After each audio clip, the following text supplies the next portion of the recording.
Bonjour et bienvenue sur Prenons un café, le podcast qui parle de parentalité, mais surtout d'humanité, sans tabou ni complexe. Je suis Élise Bulté et chaque mardi, je te propose des conversations avec des humains et des humaines concernés de près ou de loin par la parentalité. Nous échangeons sur des sujets importants de société, souvent éloignés des contes de fées, mais toujours criants d'actualité.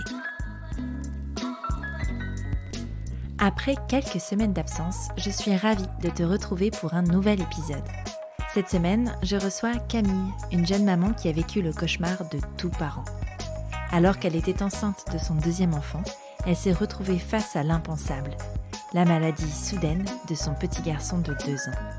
Du jour au lendemain, Camille s'est retrouvée plongée dans un univers bien loin des poussettes et autres choix de layette, et a dû se familiariser avec le lexique du cancer pédiatrique. Mais alors, comment fait-on pour vivre une telle ambivalence ? Comment préparer le meilleur quand on doit affronter le pire ? Même si aujourd'hui son fils est guéri et sa fille est en bonne santé, Camille a mis du temps pour se relever de cette épreuve dont elle nous parle dans cet épisode. Tu pensais être seule à galérer ? Mets tes écouteurs et prenons un café. Bonjour Camille. Bonjour Élise. Bienvenue sur Prenons un café. Merci de m'accueillir. Écoute, avec plaisir. Est-ce que tu veux bien te présenter en quelques mots, s'il te plaît ? Je m'appelle Camille. J'ai 2 enfants, Léon et Augustine. Léon qui a 5 ans et Augustine qui a 2 ans et demi. Je suis mariée à Clément depuis 6 ans, je crois. Mmh. Et je suis éducatrice spécialisée. Ok, voilà. Trop bien. Question traditionnelle de Prenons un café. Est-ce que tu as toujours désiré être mère ? Oui. Ouais. Je baigne dans l'enfance, la petite enfance depuis toujours. J'avais des petits cousins auxquels j'adorais m'occuper, changer les couches, jouer. Plus tard, j'ai fait des études aussi là-dedans. J'étais animatrice, donc c'est vraiment un monde où je me sens à l'aise et où je suis bien. Et j'aime être avec les enfants. Qu'est-ce que tu imaginais ? Ça voulait dire quoi pour toi, la maternité, avant d'y être confrontée ? Qu'est-ce que tu imaginais ? Comment serait ta vie de famille, tout ça ? J'ai pas l'impression que je l'imaginais. Je me laissais un peu vivre. J'imaginais avoir 2 enfants. J'ai 2 enfants. Un mari, j'ai un mari. Une maison, j'ai une maison. Voilà. Mais c'était plus la forme. Mais sur le fond, je sais pas, ça avait pas l'air difficile. Ou un petit peu, mais pas... Dans tous les travails que j'ai pu faire, c'était du loisir. Donc les enfants, ils étaient agréables, on était là pour jouer. Tout ce qui était quotidien, en fait, ça n'existait pas. Même si en colo, il y a quand même du quotidien. Mais en fait, non, je ne me rendais pas forcément compte. Ouais. Et effectivement, j'ai un peu découvert tout ça avec Léon, en fait. Ouais. Donc je me suis un peu laissée porter. Et puis Léon a entraîné Augustine, et puis voilà. Ça t'a pas découragée ? Non. Avec Léon, c'était plutôt facile. Avec Augustine aussi, c'est plutôt facile. C'est des enfants qui sont agréables, curieux. Donc ça reste agréable. Après, voilà, tout ce qui s'est passé complexifie un peu la chose. Oui, carrément. Tu dis que tu es mariée avec ton mari depuis 6 ans. Si je calcule, Léon, tu dis qu'il a 5 ans ? Oui, c'est ça. Ouais, je sais pas où je l'ai mis le et demi, mais bon, 5 ans. Il a 5 ans et demi. Il a 5 ans et demi. Donc du coup, c'est quelque chose, pour vous, c'était une suite logique d'avoir des enfants, de passer... Alors, on se connaît depuis 12 ans avec Clément. On est ensemble depuis 12 ans, on s'est mariés donc quelques années après. Effectivement, oui, quand on s'est mis ensemble, oui, c'était pas vraiment un sujet, mais c'était pas non plus pas un sujet, quoi. Donc on savait que à terme, voilà, on voulait construire une vie de famille. Et on a eu, en éducateur spécialisé, moi j'ai quand même eu du mal à trouver un travail, donc je voulais une situation stable. Je voulais aussi avoir un foyer qui puisse accueillir une famille. Donc voilà, on a monté notre projet un peu avant. Et puis après est arrivé Léon, quoi. On s'est mariés, puis est arrivé Léon. Ça paraissait logique. Assez facilement finalement. Vous n'avez pas eu de difficultés dans la conception, tout ça ? Pas du tout.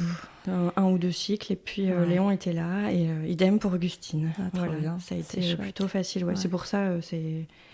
Voilà, on n'a pas non plus hésité pour Augustine parce que on n'a pas eu de difficultés particulières, quoi. Carrément.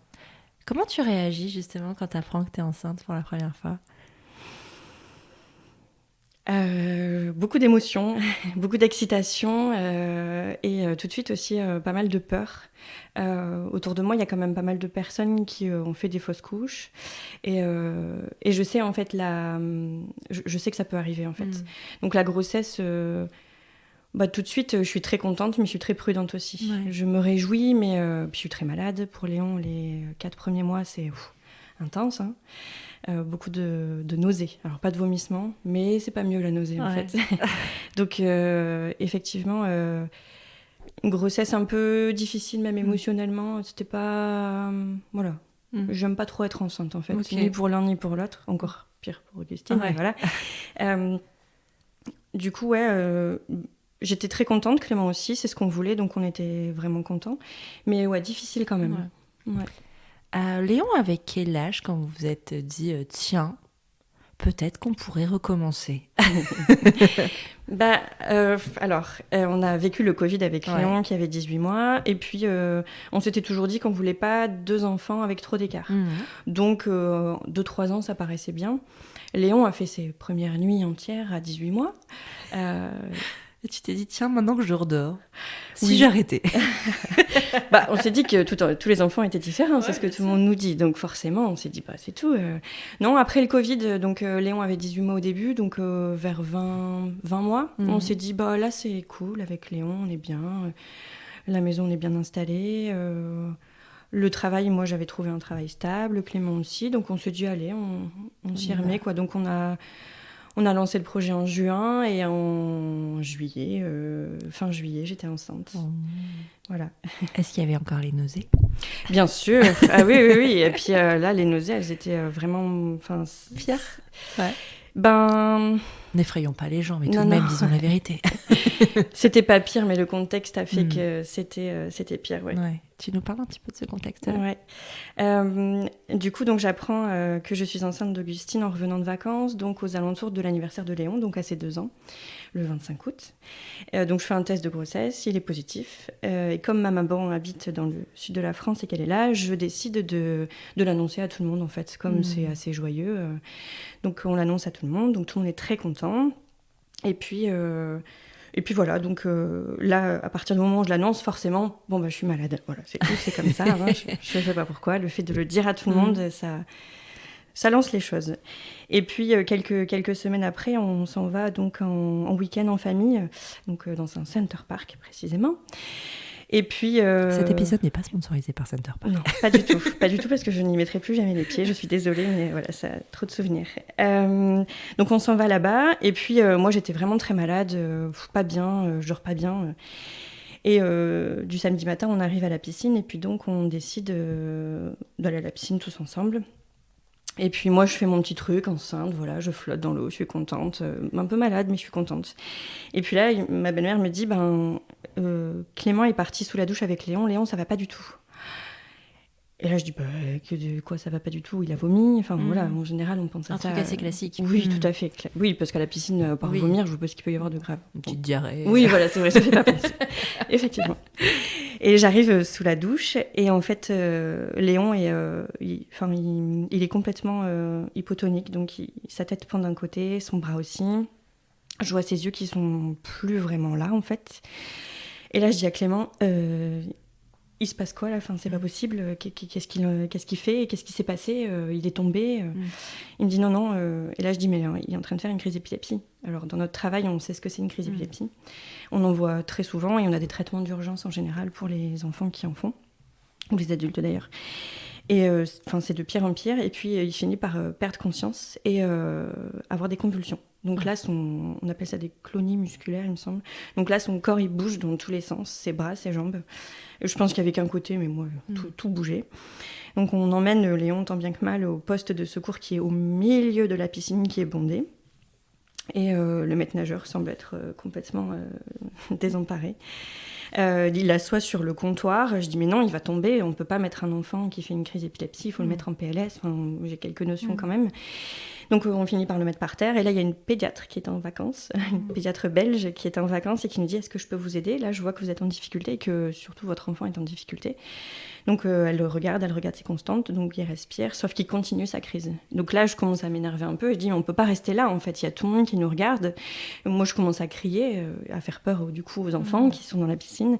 Et donc ils nous emmènent en coulisses de la piscine. Et puis, entre deux, je dis, il faut peut-être aussi appeler les pompiers. Je ne sais pas si quelqu'un l'a fait. Donc, je pense que c'est le maître nageur qui l'a fait. Mais il y avait déjà 5 minutes qui étaient passées, il me semble.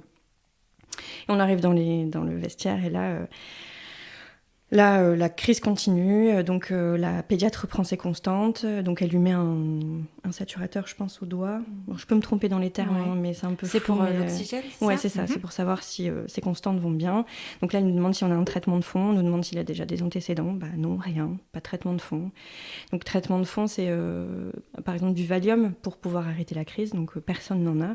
Les maîtres nageurs n'en ont pas non plus. Et donc, la crise se poursuit pendant 20 minutes. Donc au total, on est sur une crise de 25 minutes. Donc entre-temps, Clément prévient les maîtres nageurs que je suis enceinte et qu'il faut m'écarter parce que là, je deviens hystérique en fait. Je crie parce que pour moi, en fait, une crise d'épilepsie, c'est forcément des séquelles neurologiques. Et donc, soit un enfant qui n'est plus avec nous, mais qui est là par son corps, mais pas par son esprit, ou soit un enfant avec un handicap physique en fait, ou des séquelles neurologiques. Donc là, il y a tout qui me passe par la tête. Et j'en deviens, je pense, un peu hystérique, quoi. Donc il m'assoit d'un côté, j'étais encore en maillot de bain, enfin vraiment, j'avais froid, enfin ces coulisses, en plus, ils sont tout impersonnels, enfin, c'est pas fait pour le public, quoi. Donc du coup, c'était vraiment compliqué. Et puis la crise s'arrête. On avait beau lui parler, le caresser, enfin vraiment essayer de lui dire qu'on était là et on savait pas quoi faire, mais rien n'y faisait. Et donc la crise s'est arrêtée au bout de 25 minutes. Et les pompiers sont arrivés quand la crise s'est terminée. Donc en fait, ils ont passé la barrière de sécurité et on a entendu, ils arrivent, sauf que c'était déjà fini. Donc ils n'ont pas vu en fait ce que c'était. Et après, c'est compliqué d'expliquer aux urgences ce qui s'est passé. Mais vous étiez quand même avec cette médecin qui était mais qui est restée sur place en fait. Ouais, elle a donné son numéro aux pompiers pour si le médecin voulait appeler. Mais d'ailleurs, elle nous a recontacté après pour savoir ce qui s'était passé, enfin si tout allait bien en fait, s'il allait bien. Et donc elle a donné son numéro. Peut-être qu'ils se sont appelés, mais en même temps, mis à part une crise d'épilepsie, enfin en tout cas ce qu'on pensait être une crise d'épilepsie, il y avait pas d'autres signes. Donc ensuite, j'ai été emmenée avec les pompiers. Donc en camion avec Léon, qui m'a littéralement vomi dessus, puisque souvent après une crise d'épilepsie, je sais pas, lui il vomit à chaque fois. Donc... Il avait repris conscience, t'arrivais à lui parler mais il après avait tout un côté qui était... Ah oui, mais il n'était pas là. On voyait qu'il était comme quand il vient de se réveiller et qu'il est encore un peu endormi. Il est là, mais il n'est pas vraiment là, quoi. Donc il nous parle, il essaye de nous sourire, mais il n'y a qu'un côté qui monte. Alors là, je me dis, ah ça y est, c'est bon, voilà, c'est parti. Et puis il reprend quand même conscience, il reprend des forces et un peu de couleur et un peu d'énergie assez vite. Mais voilà, il me vomit dessus dans le camion, on arrive aux urgences, c'est très compliqué. On arrive un samedi dans un petit hôpital qui n'est pas ouvert vraiment le samedi, en fait. Il n'y a pas vraiment de médecins, il n'y a que des médecins de garde qu'il faut appeler. Quand tu es en zone rurale, en campagne, Exactement. ce genre de choses, c'est vrai qu'il y a de moins en moins de personnes, de moins en moins de médecins disponibles. C'est aussi pareil pour les maternités. Oui. Il y a des maternités qui sont fermées la nuit, par exemple. Et comme si personne n'accouchait la nuit. Bien sûr, on décide quand on accouche. Oui. Mais en tout cas, dans ces cas-là, si ça arrive la nuit, ils sont redirigés vers un grand hôpital, mais qui peut être à 1 heure de route. Donc c'est la grosse problématique des zones rurales, clairement. Quand je dis rurales, je veux dire les zones où il n'y a pas de grandes villes, mais c'est comme ça qu'on les appelle, les zones rurales. Ouais. Là, Laon, j'avais l'impression que c'était quand même une grosse ville. Mais Laon, c'est l'Aisne, et finalement, en fait, c'est pas une grande ville. Ah non. Je connais un peu parce que je suis plus ou moins de cette région. D'accord. Enfin, c'est pas très loin de là où j'ai grandi. Et non, c'est pas des régions qui sont justement très médicalisées. Et il y a vraiment, il y a des pénuries de médecins dans ces régions-là, clairement. Oui, on s'en est rendu compte à ce moment-là. Alors, le service a été très, très gentil. Ils se sont même excusés parce que l'hôpital est extrêmement vétuste. Les couloirs, ils ont essayé de mettre des dessins, mais ils n'avaient pas le droit, donc il y en avait à moitié. Enfin bref, on a été accueillis dans un contexte un peu particulier. Et en plus sortie de Covid, enfin entre deux Covid, entre deux confinements. Donc, ouais, c'était pas simple. Non, c'était pas simple. Tendu au niveau des services médicaux, quoi. Ouais. Donc il a fait des examens, sauf que personne ne pouvait les interpréter, ces examens. Et l'examen est arrivé quand même assez tard dans la journée. Or, quand on fait un épisode comme ça, il faut le faire tout de suite pour vraiment voir l'activité cérébrale. Donc voilà, on a fait l'examen, ils nous ont dit on vous garde cette nuit en observation et on vous garde aussi demain et vous dormez là aussi dimanche soir. Comme ça, vous verrez le médecin lundi matin. Et il n'était pas possible de vous héliporter ou que sais-je, de vous diriger vers Lille par exemple, parce qu'on n'est pas si loin. Hein. Il n'y avait aucun danger. Ou même Valenciennes. Ou même non, il n'y avait aucun danger. En fait, on nous a expliqué que les crises d'épilepsie chez les enfants, enfin les crises d'épilepsie, ce qui semblait être une crise d'épilepsie était très commun chez les enfants de cet âge-là, avec la fièvre ou bien, je sais pas trop, mais c'est courant en fait. Souvent, ça arrive, oui. C'est pas grave. Mais c'est long quand même. Enfin, moi, j'avais pensé que, dans mon imaginaire de personne qui n'y connaît rien, ça dure genre 5 minutes, tu vois. Non, une crise ? Ouais. Ah bah ça, il n'y a pas de règle. Bah non, il n'y a pas de règle. Et justement, le traitement d'urgence, donc par exemple le Valium que maintenant Léon a, tu ne l'administres qu'à partir de 5 minutes. D'accord. Avant. Parce que bien souvent, les crises, elles s'arrêtent à 5 minutes. Ouais. Par contre, au-delà, il y a un risque pour le cerveau, en fait, pour le corps. Okay. Donc, effectivement, là, il n'y avait pas de danger, mais en même temps, c'était quand même une grosse crise. Donc, on reste en observation. Okay. Il était branché de partout, donc sur le cœur, la tension. Enfin, il a passé une nuit affreuse. Et moi aussi, enceinte dans un hôpital, avec des nausées. Voilà, bien sûr. Très sympa, parce que je dois manger si je veux pas avoir de nausées, sauf que je peux pas manger parce que j'ai rien à manger. Ouais. Voilà. Oui. J'avais pas prévu assez de vêtements également. T'étais toujours dans ton maillot de bain ? Oui, j'étais toujours dans mon maillot de bain. Donc Clément, qui est venu après, m'a ramené des vêtements, a ramené les quelques jeux qu'on avait pris parce qu'on pensait pas du tout avoir besoin de jeux à Center Park. Hein. J'avais pris genre peut-être une serviette, mais tu sais, les serviettes microfibres parce qu'on partait en week-end. Voilà, on n'avait pas besoin de confort absolu. Bon, bah là, j'aurais eu besoin d'un peu plus de confort. Donc, autant te dire que maintenant, quand je pars en vacances, j'ai trop de choses. Exactement. Je suis plus du tout minimaliste. Je prends plus de sous-vêtements parce que ça, c'est pareil. Il m'a vomi dessus. Moi, j'avais pris qu'un seul jean. En plus, enceinte, t'as pas 36. Donc, voilà, j'étais vraiment en difficulté. Ça va, c'était en septembre, donc je pense que j'étais en robe. J'ai réussi à me débrouiller, mais franchement, maintenant, je suis très prévoyante. Ouais. Avant, je l'étais déjà, mais là, je suis extrêmement prévoyante. Les autres peuvent compter sur moi. C'est ça. Donc, on a passé la nuit là, donc il ne s'est rien passé. Du dimanche, on a eu le droit de sortir un petit peu d'hôpital, donc aller voir les hélicoptères qui atterrissaient, donc les urgences, repartir, etc. Mais c'était très, très long, quoi. En plus, il n'y a personne dans les rues. On n'avait pas le droit de s'éloigner trop au cas où s'il y avait une crise. Donc, je sais que Clément a fait des allers-retours pour aller acheter un jeu à Léon. Jeu que j'ai en horreur aujourd'hui, c'est bizarre. Et puis, du dimanche soir, j'ai redormi là. Clément est reparti à Center Park. Et du lundi matin, ils nous ont dit, vous pouvez sortir. Le médecin va interpréter les résultats dans la journée, donc vous pouvez rentrer. Donc, je n'ai pas compris, mais c'est pas grave. Pourquoi vous étiez restés, du coup ? Je pense Léon, que c'était dans observation. Tout ça, il était redevenu Léon ? Oui. Ouais. Il remarchait correctement. C'était un bon signe. Je pense que c'était pour ça qu'il voulait aussi nous garder. C'était pour voir s'il y avait des séquelles, en fait. Et finalement, non, il marchait très bien. Il parlait comme il parlait à cet âge-là. Il jouait. Enfin, il n'y avait pas de souci. Il mangeait comme il fallait. Lui, c'est un petit garçon qui a toujours été très souriant, très joyeux, à nous faire des blagues, même à cet âge-là. Enfin, il était le même. Donc, effectivement, on était très rassurés. On s'est dit, allez, c'est tout, c'est un coup de malchance, on trouvera peut-être ce que c'est. Et puis, on nous a dit, vous ne trouverez peut-être jamais ce que c'est. Oui, peut-être que c'était une crise comme ça, en passant. Peut-être. Sauf que ce n'était pas le cas. Sauf que ce n'était pas le cas. Donc, on est rentré à la maison. Moi, j'ai repris le travail et j'ai demandé à voir mon médecin traitant aussi pour avoir un traitement d'urgence parce que ça m'angoissait qu'il refasse une crise.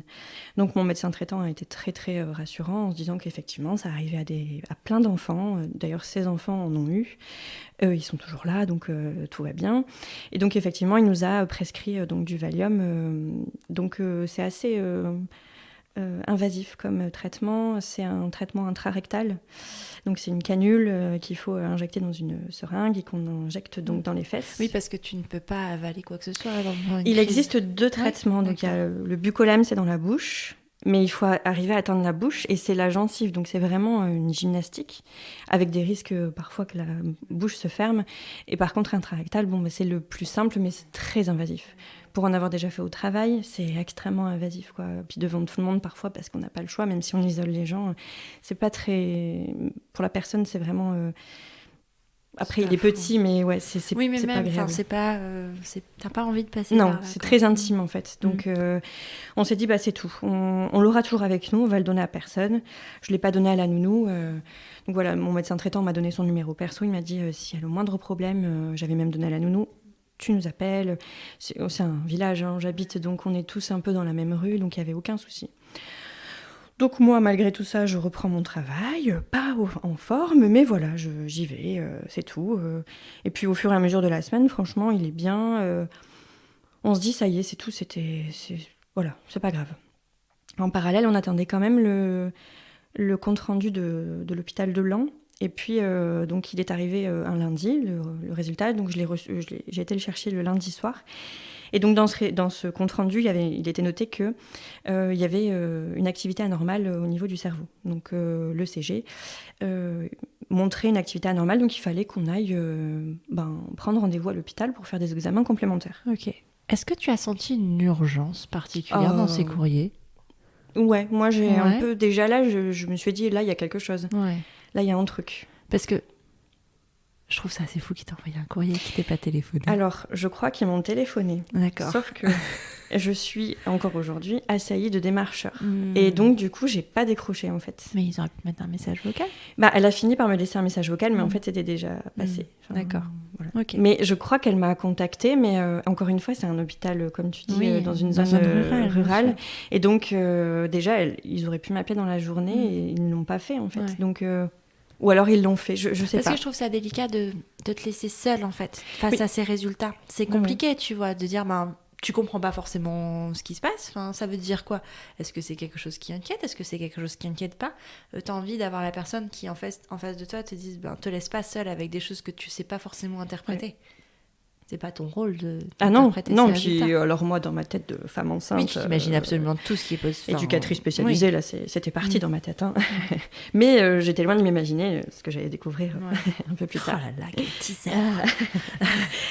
Donc du coup, je dis à Clément, moi je peux pas, là, il faut qu'on aille voir le médecin traitant pour qu'il fasse un courrier, parce qu'on peut pas aller à l'hôpital comme ça, en fait. Il faut que ce soit le médecin traitant qui nous adresse à un spécialiste. Donc... Étant en Covid, pas de consultation sur place, que des téléconsultations. Ouais. Donc avant mon travail, mardi matin, je m'en souviens très très bien. Mardi matin, 8h, j'ai une téléconsultation. Donc je lui parle du courrier qu'il a reçu aussi en parallèle. Il me dit effectivement, Camille, voilà, je vais faire un courrier, puis tu vas être convoquée là, cette semaine, ou enfin dans le mois. Alors je me suis dit, tiens. Pas d'urgence, enfin voilà, je me dis dans le mois c'est pas très grave. Donc je m'en vais au travail, je fais mes séances, voilà, tout va bien. Et puis 12h10, je vois le téléphone qui sonne, Clément. Donc je décroche, pas inquiète plus que ça parce que on s'appelle souvent dans la journée, donc pas de souci. Et là il me dit, ça a recommencé Camille, il a fait une absence, je suis avec le SAMU, il nous emmène à l'hôpital. Viens. Moi, j'étais avec mon sandwich pendant ma pause. J'ai tout quitté. Je suis partie, je sais même plus comment. Je me souviens pas. J'ai roulé comme une dingue, mais j'arrive à la maison, bien sûr, ils étaient partis.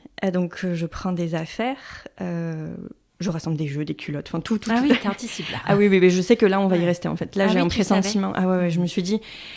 Là, c'est pas possible, il y a un truc, 2 crises en une semaine. Puis avec le courrier que t'as reçu entre-temps... Ah oui, je savais, là, je me disais qu'il y avait quelque chose. Moi, je pensais, je sais pas, moi, une méningite ou une encéphalopathie. Enfin, je sais pas, il y avait des noms qui me venaient comme ça. Et puis là, je croise ma belle-mère qui me dit, tu conduis pas comme ça, je t'emmène. Donc, elle m'emmène, moi, j'étais en train de pleurer. Enfin, je savais pas ce qui se passait, j'arrive aux urgences, Covid. Non, madame, un seul parent. Ah mais non. Je dis, je crois pas, non. Oh mon Dieu, c'est atroce. Ah oui, je commence à faire un scandale. Mais c'est vrai que c'était l'époque où on faisait ça. Enfin, c'était il y a pas si longtemps que ça, mais... Ouais, voilà, quand même. Mais non, tu peux pas faire ça. Donc là, je dis, mais en fait, c'est pas possible. Il faut que votre mari vienne et puis vous échangez. Je dis, donc mon fils, il reste tout seul. Mais quel est le sens, en fait ? Surtout qu'en fait, vous allez échanger. Donc en fait, aujourd'hui, on sait que s'il y avait eu virus, il y aurait virus, on va dire clairement. Bah ouais. Donc du coup, je commence vraiment à pas être bien et tout ça. Donc elle me dit, attendez dans la salle d'attente, je vais voir comment on peut faire. Et là, il y a le monsieur de la sécurité qui me voit, il me dit « Madame, venez ». Donc j'ai dit « Oui, je vais vous emmener, je sais où ils sont ». Donc il avait vu mon mari arriver une demi-heure avant, il me dit « Je vous emmène ». Donc il m'emmène dans le box de Léon et Clément. Et puis je vois Léon qui est tout pas bien, comme la première fois, mais voilà, qui reprend un peu de vie. Il dit « Maman, j'ai faim ». Je dis « Oh ». J'ai rien, bien sûr, ça j'avais pas pris, mais j'avais pris des jeux. Et donc il y a une maman qui était là avec une petite dans le même box qui dit « Moi j'ai une compote si vous voulez ». Bon, la compote, il a vomi, voilà, 1 heure après, sur moi encore une fois. Mais t'avais prévu ? J'avais prévu, tout à fait. Et donc là, une journée assez longue dans ce box où donc il fait des examens assez poussés, donc champ visuel pour voir s'il ne perd pas de sa vision, parce que en général, ça peut arriver. Il fait d'autres examens, mais c'est assez long. Et puis arrive 22h, et là, un seul parent doit rester. Donc Clément me dit tu restes pas, toi, c'est pas possible, tu rentres à la maison, tu vas dormir. Dormir est un bien grand mot. Il me dit je t'appelle dès que j'ai quelque chose. Et donc je rentre et juste avant de partir, ils me disent là, dans 1 heure ou 2, on a la salle d'examen qui se libère pour faire un ECG, pardon.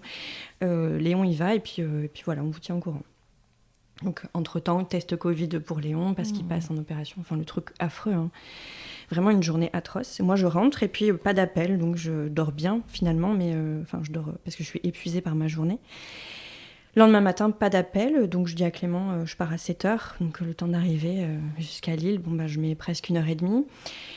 J'arrive, et puis il me dit, monte au 3e étage. Je dis, tiens, ils ont monté d'1 étage, sympa. On n'était pas assez 2 urgences, c'est 0, on était allé au 1, et là on était au 3, je dis, tiens.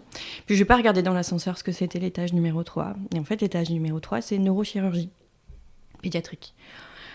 Donc je sors de l'ascenseur, je pense que je l'ai lu, mais j'ai pas associé les choses. Et puis là, j'arrive, je suis tout de suite accueillie. Ah, vous êtes la maman de Léon ? Ah, il vous attend, il vous réclame depuis ce matin. Donc là, je souris, je suis contente, c'est qu'il va bien. Et là, je rentre dans la chambre et je vois la tête de Clément. Et là, je me dis, là, il y a un truc. Et donc, il me regarde, il me dit, il y a une boule dans sa tête. Et là, je dis, une boule, c'est-à-dire, une boule... Et en fait, on n'a pas eu le temps de finir la discussion parce que le neurochirurgien, en fait, passe tous les matins à 9h et il passe tous les soirs à 17h.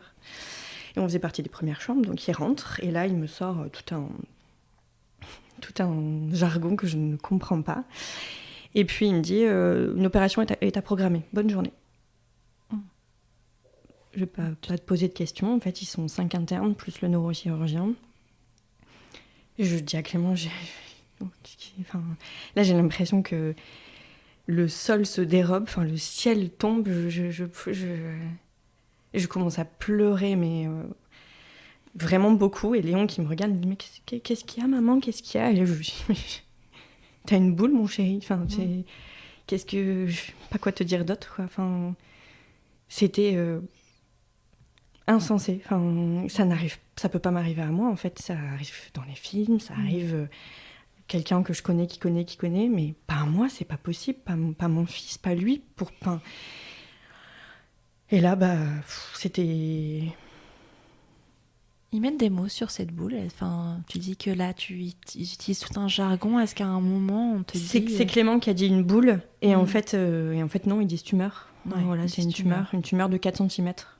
Parce que du coup, on a la journée un peu en suspens où on comprend pas. Moi, je sais même plus ce qui se passe pendant cette journée. Et du soir, en fait, là, je pose des questions. Là, je suis un peu dans mode bulldozer. Là. Explique-moi ce qu'il y a dans la tête de mon fils.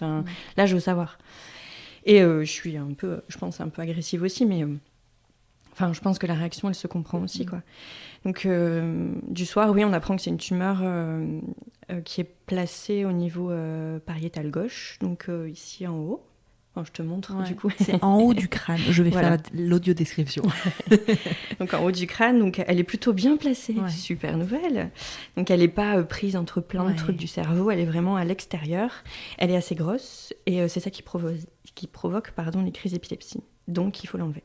Ok.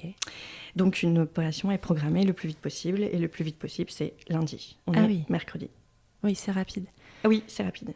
Et en même temps, ils te disent si c'est malin, si c'est bénin. Non, tu peux pas savoir tant que tu l'as pas enlevé. Oui. Et du coup, quand ils l'enlèvent, ils la font partir en... biopsie ? Oui. en anapathe. Ouais, enfin, ils vont analyser pour voir s'il y a des cellules cancéreuses. Voilà, c'est ça. Et donc, ça met à peu près 3 semaines, normalement. Donc, on passe la semaine aux urgences. Donc, non, pas la semaine aux urgences, la semaine à l'hôpital. Donc, en service de neurochirurgie pédiatrique. Donc, l'équipe est vraiment géniale. Malgré le Covid, franchement, on est vraiment bien accompagnés, bien accueillis. Bon, les clowns de l'espoir, j'ai eu un peu de mal le mercredi quand je suis arrivée. Ils ont voulu me faire rire, moi j'avais pas très envie.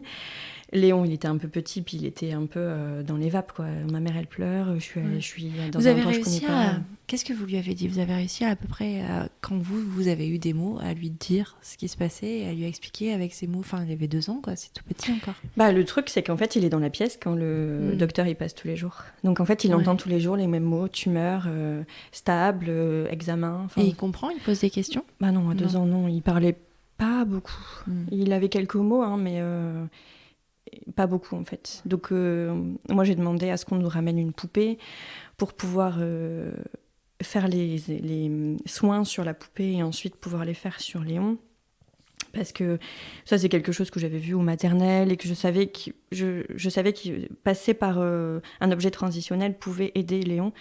Il hurlait quand on devait lui faire des piqûres, il hurlait pour remettre le masque, enfin, il hurlait pour tout. Donc, on a demandé à avoir du matériel donné, en fait, pour pouvoir s'amuser l'après-midi à faire des piqûres à la poupée, à faire le masque. Enfin, c'est une situation auquel tu t'attends pas quand t'es maman, quoi. Mais en même temps, moi, ça me permettait aussi de lui montrer et de dédramatiser aussi les choses, en fait, les refaire après.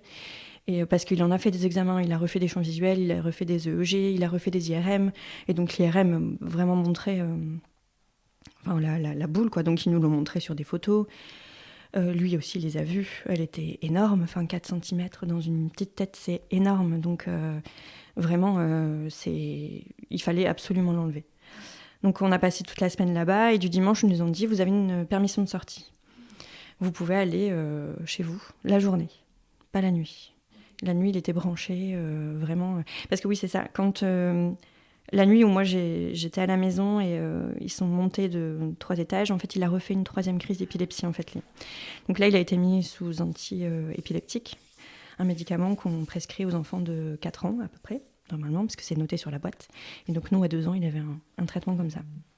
Pour dire que vraiment, c'était pas possible de faire autrement, quoi. Pour le protéger, en fait, pour protéger son cerveau, il fallait absolument qu'il ait ça. Et ce traitement, il l'a eu pendant 1 an après.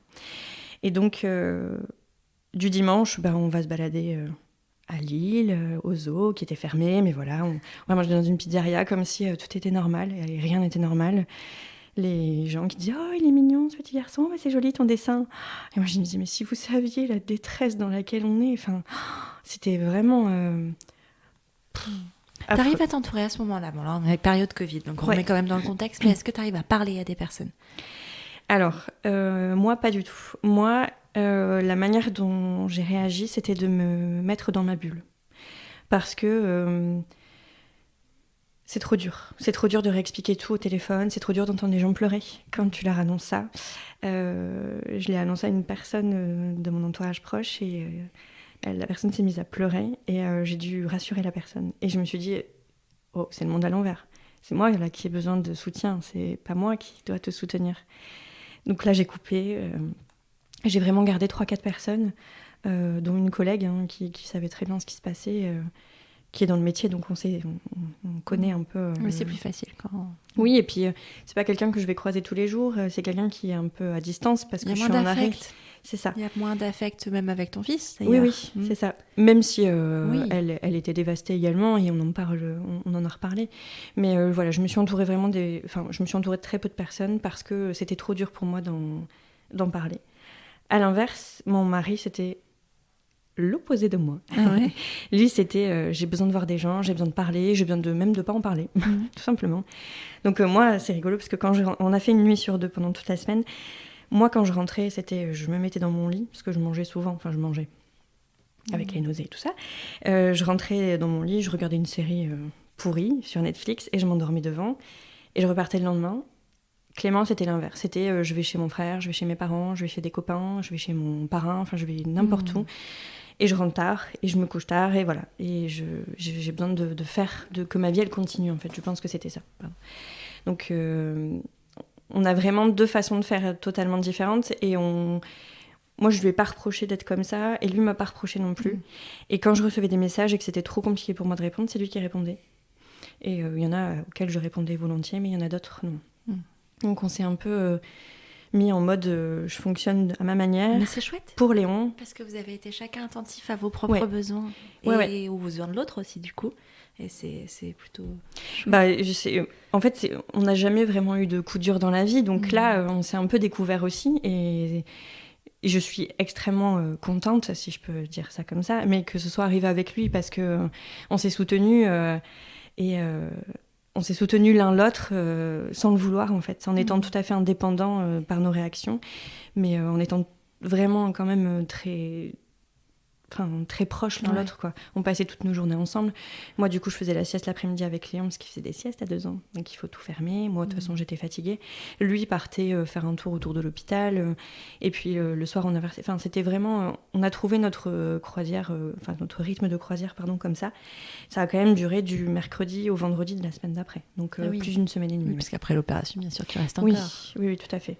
Donc, c'était... Ouais. Donc, on a eu cette permission, on est rentré à la maison, et ils nous ont quand même prévenu. Qui dit permission dit test Covid. Super.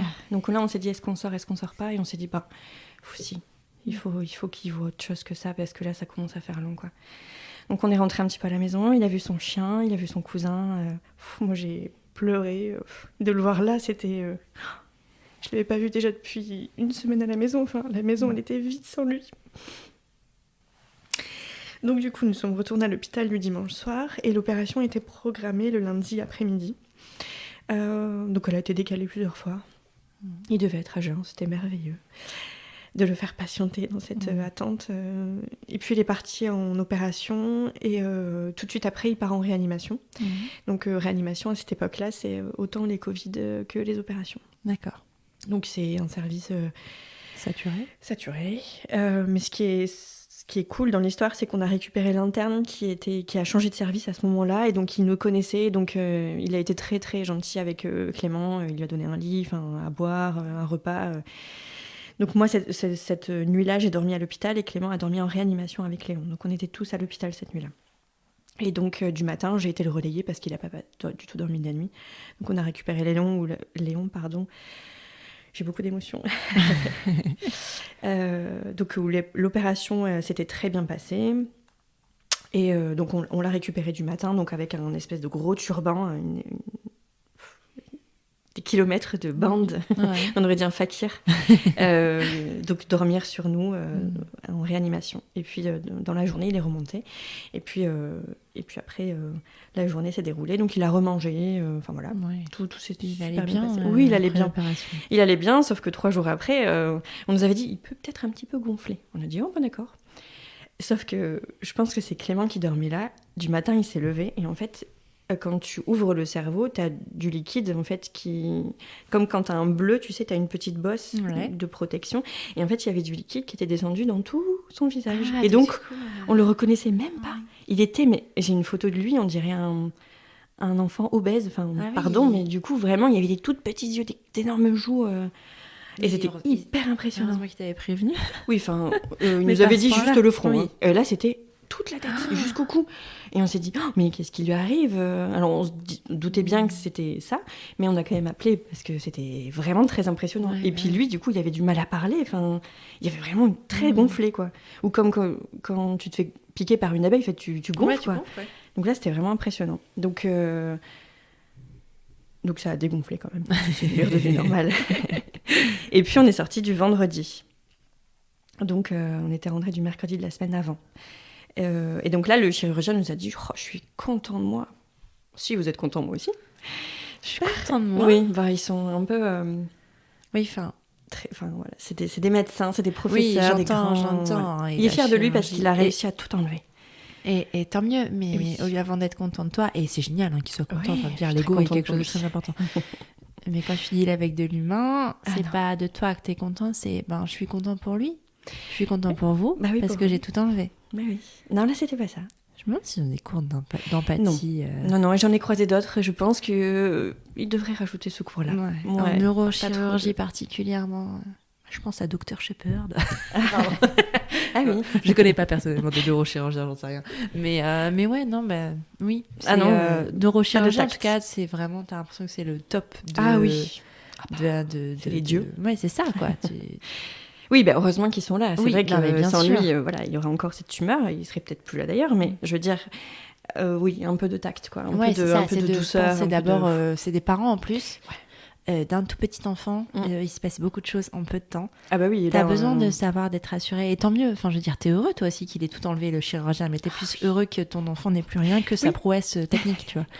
Mais voilà, je suis contente moi aussi. Très bien, monsieur, très bien. Et il nous dit, puis en plus, franchement, son aspect, ça a l'air, je crois que le terme c'est bas grade. Bas grade. Ouais. Et donc on ne sait pas ce que c'est, donc on tape sur Google bas grade. Je pense que c'est ça, je peux me tromper. Hein. Mais en gros, ça veut dire qu'elle est bénigne, enfin, elle n'est pas dangereuse. Donc nous, on retourne chez nous, on nous dit, on vous rappelle dans 3 semaines, vous aurez les résultats. Donc nous, c'est parenthèse enchantée, je suis en arrêt de travail. Clément, il est en transition parce qu'il quitte son boulot d'éduc pour faire une formation dans un autre domaine. Donc là, Covid, confinement, donc là on est de nouveau à 3 à la maison, tout va bien. Moi je vois pas trop de monde, Clément il va un peu voir du monde. Enfin, là on est vraiment, on fait son. C'était une super période vraiment. Moi la grossesse, c'était dur, mais j'étais à la maison. Enfin après ce que j'avais vécu, c'était top, vraiment voilà. Et puis 3 semaines passent, rien. Donc moi je commence à appeler, on n'a pas de nouvelles encore. 4 semaines passent, rien. 5 semaines passent, rien. 6 semaines passent, rien. Et là je dis à Clément, on finit par se dire, si c'est long comme ça, c'est qu'il n'y a rien, il nous aurait déjà appelé. Eh ben non, erreur. C'est à cause du Covid, tu crois que c'était le plus long ? Non, en fait, la tumeur apparemment est partie à Lyon. Ah. Ouais. Ah oui. Parce que c'est quelque chose de très rare, bien sûr. D'accord. Et c'est quelque chose de très, très, très invasif pour le cerveau. Et donc, on nous apprend que c'est un cancer pédiatrique, donc un épendymome anaplasique de grade 3. Je dis bien. Son bas grade. Donc, non, pas du tout ce qu'il avait dit. Et en gros, c'est très grave ce qu'il a eu. C'est très rare, surtout pour un enfant de moins de 3 ans. Je suis très contente de le savoir. Et puis, on nous dit, demain, vous avez rendez-vous en radiothérapie, donc au centre Oscar Lombré, donc, pour traiter le cancer. Okay. Ce que j'ai oublié de dire quand même, c'est que on a été convoqués donc par ce fameux médecin qui était très content de lui. Et quand on arrive, donc toujours Covid, je fais des pieds et des mains pour rentrer dans l'hôpital parce que je veux avoir la nouvelle en direct live. Donc je pleure au monsieur de la sécurité. Donc il me dit allez-y madame, vous verrez bien là-bas ce qu'ils vous disent. Ok, je verrai bien. Et quand Clément me dit à ce professeur, est-ce que ma femme peut venir avec nous ? Il répond, oui, pour ce que je vais vous annoncer, il vaut mieux. Ouch. Moi, je l'ai pas entendu cette phrase. Et heureusement, parce que je pense que je suis même pas rentrée dans le cabinet. Et là, Clément, il m'a regardée. Mais c'est tellement insensible. Et puis en plus, il nous avait annoncé 6 semaines avant qu'il était content de lui et que c'était bénin. Et donc là, il nous annonce, non, en fait, c'est pas bénin, c'est grave. Vous allez devoir faire de la radiothérapie, peut-être de la chimio. Enfin, il nous annonce des trucs. Et moi, j'ai décollé là. J'avais décollé déjà une fois, mais j'étais redescendue quand il nous avait annoncé que c'était une tumeur. Et là, je redécolle. Là, c'est terminé. Je suis plus là, quoi. Je me mets à pleurer, à crier. Enfin, vraiment, Léon qui comprend pas, encore une fois. Il pense, oui. Parce qu'il faut qu'il soit là, en fait. Ça le concerne, donc... Et donc, c'est insensé. Je crois que même de l'après-midi même, on avait un rendez-vous donc, au col avec l'oncopédiatre qui nous reçoit. Le col, c'est le centre Oscar Lombré. Oui, je traduis. C'est le gros centre, en fait, pour traiter tous les cancers, à Lille, dont les cancers pédiatriques. Donc on est basculé là-bas. On rencontre une oncopédiatre qui est juste géniale, elle, enfin, qu'on voit encore aujourd'hui, mais qui nous explique tout, qui répond à mes questions les plus farfelues. Enfin, farfelues, non, mais... Mais tant mieux, t'as quelqu'un qui est à l'écoute de ta souffrance aussi, à toi, et qui t'explique avec des mots qui sont adaptés à ta situation de maman. C'est des mots durs. C'est des mots très durs. Hein. Quand tu entends... Léon, radiothérapie, 6 semaines, voilà, c'est... Est-ce qu'il vous parle de pronostic vital ? Non, pas du tout. Non, pas du tout. Non, parce qu'elle a été enlevée, parce que plus de crise d'épilepsie, parce qu'il va bien. Et du coup, il faut quand même des bilans sanguins pour voir s'il y a des cellules cancéreuses ailleurs, non? Peut-être. Je sais pas. Peut-être. Okay. Franchement, je pense que tout avait été fait à l'hôpital, en fait, avant l'opération. Il a fait des IRM, des ECG, des champs visuels. Enfin, il a fait plein des examens vraiment, en plus, très, très durs pour un enfant. Enfin, déjà, pour nous, c'est vraiment pas agréable, mais lui, il a été tellement courageux. Enfin, ils sont résilients. Il pleure sur le moment, puis après, 2 minutes après, c'est tout. Enfin, par contre, il en a mangé des chocobons. Hein. Là, je me dis, moi qui étais pas de sucre blanc, pas de chocolat avant 3 ans. Voilà, j'ai lâché l'affaire. Écoute, c'était pas de patrouille et chocobons. Non, et alors on a réussi, parce qu'encore aujourd'hui, Léon n'a toujours pas vraiment d'écran. On a réussi à faire tout ce parcours hospitalier sans écran. Et vraiment... je me tire mon chapeau quand même parce que c'était pas évident. Par contre, ça, on a joué. Mais en même temps, je me serais pas vue regarder des épisodes de dessins animés avec lui pour faire passer la journée. Ouais. C'était déjà tellement difficile d'être là que même moi, si je jouais pas, ça allait être trop long, quoi. Donc après, on a eu le droit de sortir, on prenait la poussette parce qu'il était petit, en fait. Donc oui, c'est vrai. Ouais. Donc elle nous annonce ça, elle nous dit là on est le 20 novembre, donc dès le 4 décembre, radiothérapie tous les matins. Au centre Oscar Lambret, jusque début janvier. Ok. Wow. Même le jour de Noël, même pas de pause. Donc c'est quelque chose qui dure.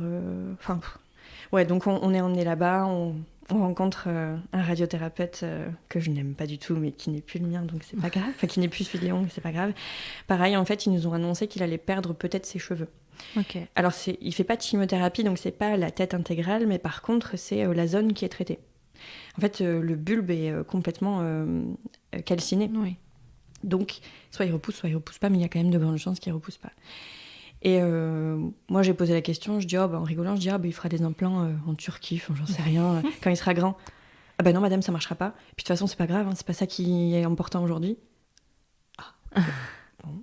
Tu vois, tu voulais juste détendre un peu l'atmosphère. Ouais, et puis moi, ça me tient à cœur. C'est un garçon, il a les cheveux... du coup, il a les cheveux longs. Enfin, pas si longs que ça, mais du coup, ça se voit chez un garçon. Chez une fille, on arrive encore à cacher, mais chez un garçon, ça se voit quand même beaucoup. Donc moi, ça m'inquiétait quand même. Enfin, la tumeur, elle est pas visible. Ce qui est à l'intérieur, c'est pas visible, mais à l'extérieur, on voit qu'il a eu quelque chose. Donc moi, c'était vraiment une question que je posais. Vraiment, peut-être futile pour lui, parce que c'était pas... important pour toi. Mais pour moi, c'était important. Donc moi, je l'ai quand même posé. Bon, je me suis fait recevoir. Et puis, il a fini par me dire, vous savez, votre enfant, il sera pas président de la République. Et je dis, ou ingénieur, je sais pas. Ouais, il m'a... parce que je parlais de déficience intellectuelle, je demandais s'il allait avoir des séquelles, en fait. Parce que moi, je travaille avec des enfants, voilà, où je sais que ça peut basculer comme ça. Et il me dit, il sera pas ingénieur ou président. Et alors Mais c'est horrible. En fait, je suis outrée. Moi aussi. Parce que c'est pas... À la limite, c'est un cas isolé, tu vois, une personne qui à un moment te reçoit mal, mais toi, c'est quand même quelque chose de répétitif, donc tu vois quand même, c'est symptomatique du manque d'empathie dans certains personnels de santé. C'est soit je sais pas, il n'y a pas d'explication, je veux dire, soit ils n'ont pas d'enfants ou quoi, parce qu'ils peuvent pas comprendre, mais ou pas, parce qu'en fait, en vrai, ça veut rien dire, en fait. Et puis, t'as pas besoin d'avoir des enfants pour être empathique. Non, je pense pas. C'est pas lié. Mais je suis vraiment, c'est quelque chose qui me sidère dans ton discours, en fait, de à quel point ce que tu dis et tes inquiétudes ne sont pas entendues et ne sont pas reçues, quoi. Mais comme tu disais tout à l'heure, c'est souvent des personnes qui ont fait beaucoup d'études, des personnes qui ont des fonctions quand même assez importantes. Enfin, radiothérapeute, c'est pas rien, quoi. Professeur, neurochirurgien, c'est pas rien non plus. Effectivement, je pense qu'il y a l'ego qui rentre en jeu parce que c'est des personnes sur qui, sans eux, voilà. Après, est-ce qu'ils sont pas aussi blindés ? Parce qu'ils n'ont pas le choix, parce qu'au final, ils voient quand même... Toi, tu le vois une fois, mais des mamans comme toi, il a dû en voir beaucoup. Aussi, est-ce qu'ils se blindent pas, tu vois, de... Je trouve ça dommage. Oui. Moi, dans mon travail, je rencontre parfois 5-6 familles à la suite. Heureusement que je suis pas comme lui, quoi. Parce qu'en fait, on a le droit d'être considéré, on a le droit d'être accueilli. Non, j'entends bien ce que tu dis, mais on a le droit d'être accueilli, on a le droit d'être considéré, on a le droit d'être entendu. Et c'est affreux. Enfin, quand on nous dit ça, on sait même pas quoi répondre. On se prend ça en pleine tête, on se dit, mais... tu m'as dit, si tu as une question, pose-la, je la pose. Oui, et puis on voit bien que comme tu en parles encore aujourd'hui, c'est quelque chose qui t'a marqué. Ah oui. C'est quelque chose que tu n'oublies pas. C'est pas juste une anecdote dans tout ce qui a été horrible de cette période-là, en fait. Ah non, ça rajoute encore un peu de choses. Donc ça reste, c'est ça que je veux dire, c'est que ça reste chez les patients et les accompagnants, en fait. Ça restera toujours, je pense, ça fait partie de l'histoire. Et oui, ça fait partie de l'histoire. Donc c'est important. Oui, c'est important pour moi, oui. Après, comme je dis, l'oncopédiatre qu'on voit encore aujourd'hui, elle est vraiment très très gentille, très très patiente. En plus, elle nous a reçus la première fois, j'avais pas tant de questions que ça parce que j'étais encore sous le choc. Et finalement, même là, quand je lui pose encore des questions, elle est très ouverte. Parfois, elle prend plus de temps, parfois moins, mais la plupart du temps, elle est vraiment très à l'écoute, quoi. Donc, c'est vraiment agréable de tomber sur des gens comme ça, en fait. Après, j'ai envie de dire, c'est une femme, les autres, c'est 2 hommes. Est-ce que, je sais pas. Franchement, je pense pas que... Enfin, peut-être que ça joue... En fait, je crois qu'on n'aura pas la réponse. Non. Ah non. Puis je veux pas de réponse. De toute façon, c'est fait. Et puis, j'ai plus affaire à eux, de toute façon. Mais... je sais que ça peut être dur. Ça peut être dur à entendre, ça peut être dur à encaisser. Et ça ajoute encore plus de difficultés à ce moment qui est déjà difficile, en fait. Ouais, et moi, j'ai besoin de le dire aussi. Et j'en ai parlé aussi en thérapie parce que j'avais besoin de le sortir, quoi. C'est des violences... C'est pas juste. Bah non, c'est pas dirigé vers Léon, donc heureusement, mais c'est dirigé vers les accompagnants. Et c'est dur quand même, quoi. Et puis, en fait, quand c'est ton enfant et quand ils sont si petits, en fait, c'est pas à eux que tu t'adresses. Enfin, tu t'adresses à eux vraiment... Oui, aussi. Mais c'est tout un ensemble. C'est pas pareil que quand tu soignes un patient adulte ou... C'est pas du tout la même chose. Non, c'est pas la même chose. Non. Et ce qu'ils disent pas... En fait, et peut-être que c'est ça la différence. C'est que quand tu traites un adulte qui vit la maladie, tu vas peut-être avoir plus d'empathie parce que c'est lui qui le vit. Alors que quand t'es l'accompagnant d'un enfant malade, on va peut-être être moins précautionneux parce que c'est pas toi qui es malade. Tu vois ? Non, c'est sûr. Mais en même temps... Ouais, non, mais t'as peut-être raison, parce qu'on se dit que l'enfant va pas comprendre. Enfin, Léon, il a vécu tout ce que moi j'ai vécu, en fait. Bah oui. Et Augustine a vécu aussi tout ce que j'ai vécu. Non, mais alors attends, tu anticipes mes questions, ça n'aura pas du tout. Pardon. Donc la radiothérapie se passe. Oui, la radiothérapie se passe très bien. Donc là, il en a bouffé les chocobons. Je dis bouffé parce que vraiment, ils n'hésitent pas à en donner les manips là-bas. Mais super, enfin vraiment, moi avec mon gros ventre, parce que ça commence à se voir quand même. Et puis, il faisait des checks au mec de la sécurité. Enfin, vraiment. Il était chez lui. Ouais, il était chez lui, le mec. Enfin, vraiment, il courait dans les couloirs. Enfin, il était chez lui. Et heureusement, enfin, ça a apporté un peu de douceur aussi à tout ça. Et puis la radiothérapie se passe. Et donc, il y a quelques contrôles immédiats, puis après, plus rien. Et on nous dit, voilà, c'est tout, c'est fini. Donc, à peu près mi-février, voilà, allez, et bonne journée. On se revoit dans 3 mois. Donc, on se revoit en juin. Et quoi, il est guéri ? Oui, il est guéri, il est en rémission. Il n'y a plus rien du tout, parce que dernière IRM, il n'y avait plus du tout de cellules douteuses. Par contre, la radiothérapie, ils nous ont bien expliqué que ça avait bien irradié tout le cerveau, donc à différentes échelles, mais en tout cas, la première partie, donc le pariétal gauche, il y a une grosse partie qui a été endommagée. Enfin, endommagée, je sais pas comment on dit, grillée, enfin, je sais pas, traitée, irradiée. Voilà, on va dire irradiée, c'est bien. Et le reste a quand même eu des radiations. Donc, possibilité de conséquences quand il sera plus grand. On nous a dit probable fatigue cognitive, donc pour l'école, et peut-être dans les apprentissages. Mais donc là, il est en grande section, donc pour l'instant... Pour l'instant, tu vois pas... Oh non, pas du tout. Puis alors attention, moi qui suis quand même dans le métier, le pauvre, s'il a quelque chose, je suis déjà au taquet pour monter un dossier. Donc, non, je fais le point régulier avec l'instit, je le stimule beaucoup. On nous a dit de toute façon, il faut qu'il fasse beaucoup de motricité pour pas qu'il ait de retard, beaucoup de stimulation. Donc on a lu énormément de livres. Il a parlé très bien, très tôt, beaucoup de vocabulaire. Enfin vraiment, voilà, on a mis le paquet. Ok, voilà, cool. Donc il est au top. Bon. Quand même, on va l'aborder ce sujet, c'est que pendant ce temps-là, tu as une petite fille qui grandit à l'intérieur de toi. Comment tu vis cette grossesse, toi ? Est-ce que tu arrives à l'investir ? Pas du tout. Pas du tout. À l'hôpital, je devais me cacher pour manger. Parce que Léon devait être à jeun et moi je devais manger. Donc il y a des fois où je vomissais parce que c'était pas possible. Donc ça a été très très difficile sur les débuts. Et puis j'étais beaucoup malade, donc finalement elle me montrait quand même bien qu'elle était là. On n'avait pas demandé le sexe, donc c'était un bébé, voilà. Moi je me suis dit, de toute façon, surprise, ça pourrait nous faire que du bien. Mais moi je savais que c'était une fille, j'avais l'intuition que c'était une fille. Et puis aux alentours du mois de décembre, avant qu'il commence sa radiothérapie, j'ai dit à Clément, là, j'arrive pas, quoi. Est-ce que Question, ça peut avoir des conséquences la radiothérapie de ton fils sur ton bébé à toi ? Non. J'avais interdiction de rentrer dans la salle. Voilà. Et c'est vrai qu'il y a des examens où on injecte un produit et les enfants peuvent pas être en contact avec la personne. Ça, j'ai déjà entendu. Mais non, là, c'était pas du tout le cas. C'était vraiment, j'avais pas le droit de rentrer dans la salle. Mais en même temps, personne n'avait le droit de rentrer dans la salle. Donc, il y avait pas de souci. Donc, non, j'accompagnais jusqu'à la porte, je l'installais. Il mettait son masque de fer, là. Et puis, on l'accrochait parce qu'il faut quand même savoir qu'il est immobilisé. Et donc là, il y en a eu des hurlements, mais il n'y a pas de conséquences pour Augustine. Et donc au mois de décembre, oui, je dis à Clément, il faut que je fasse quelque chose. Et je me sens pas enceinte, enfin je suis là, je suis malade, mais je suis pas connectée, quoi. Et cette deuxième grossesse, en fait, comme je l'avais pas bien vécu pour Léon, je m'étais dit, ah là, attention, allaitement, ça. Je m'étais dit, je vais faire de l'autonomie. Ouais, tu veux tout faire. Je voulais essayer, en fait, je m'étais renseignée après. Je me suis dit, la deuxième, c'est bon, je suis au taquet, je connais tout, j'ai écouté mes petits podcasts, regardé la maison des maternelles, je suis au taquet. Et en fait, pas du tout, j'arrivais pas à rentrer dedans. Donc j'ai pris rendez-vous avec ma sage-femme que j'avais pour Léon. Elle a été exceptionnelle. Je la vois encore et je l'en remercie. Elle m'a dit, oh là là, mais Camille, on va se voir très souvent. Je vais même faire des rendez-vous en plus. Souvent, ils font des rendez-vous pour quand il y a des grossesses avec des pathologies. Elle peut déclencher des rendez-vous en plus. Là, elle l'a fait pour moi. Enfin, elle m'a dit, non, là, on se voit, à partir du moment où la radiothérapie est terminée, on se voit toutes les 2 semaines. Tu vas venir à la piscine, comme tu faisais avant. On va faire le yoga ensemble. On va faire tout. Ouais. Mais je devais attendre la radiothérapie. Enfin, voilà, parce qu'elle me dit, ça va être trop pour toi. Il faut aussi que tu te reposes.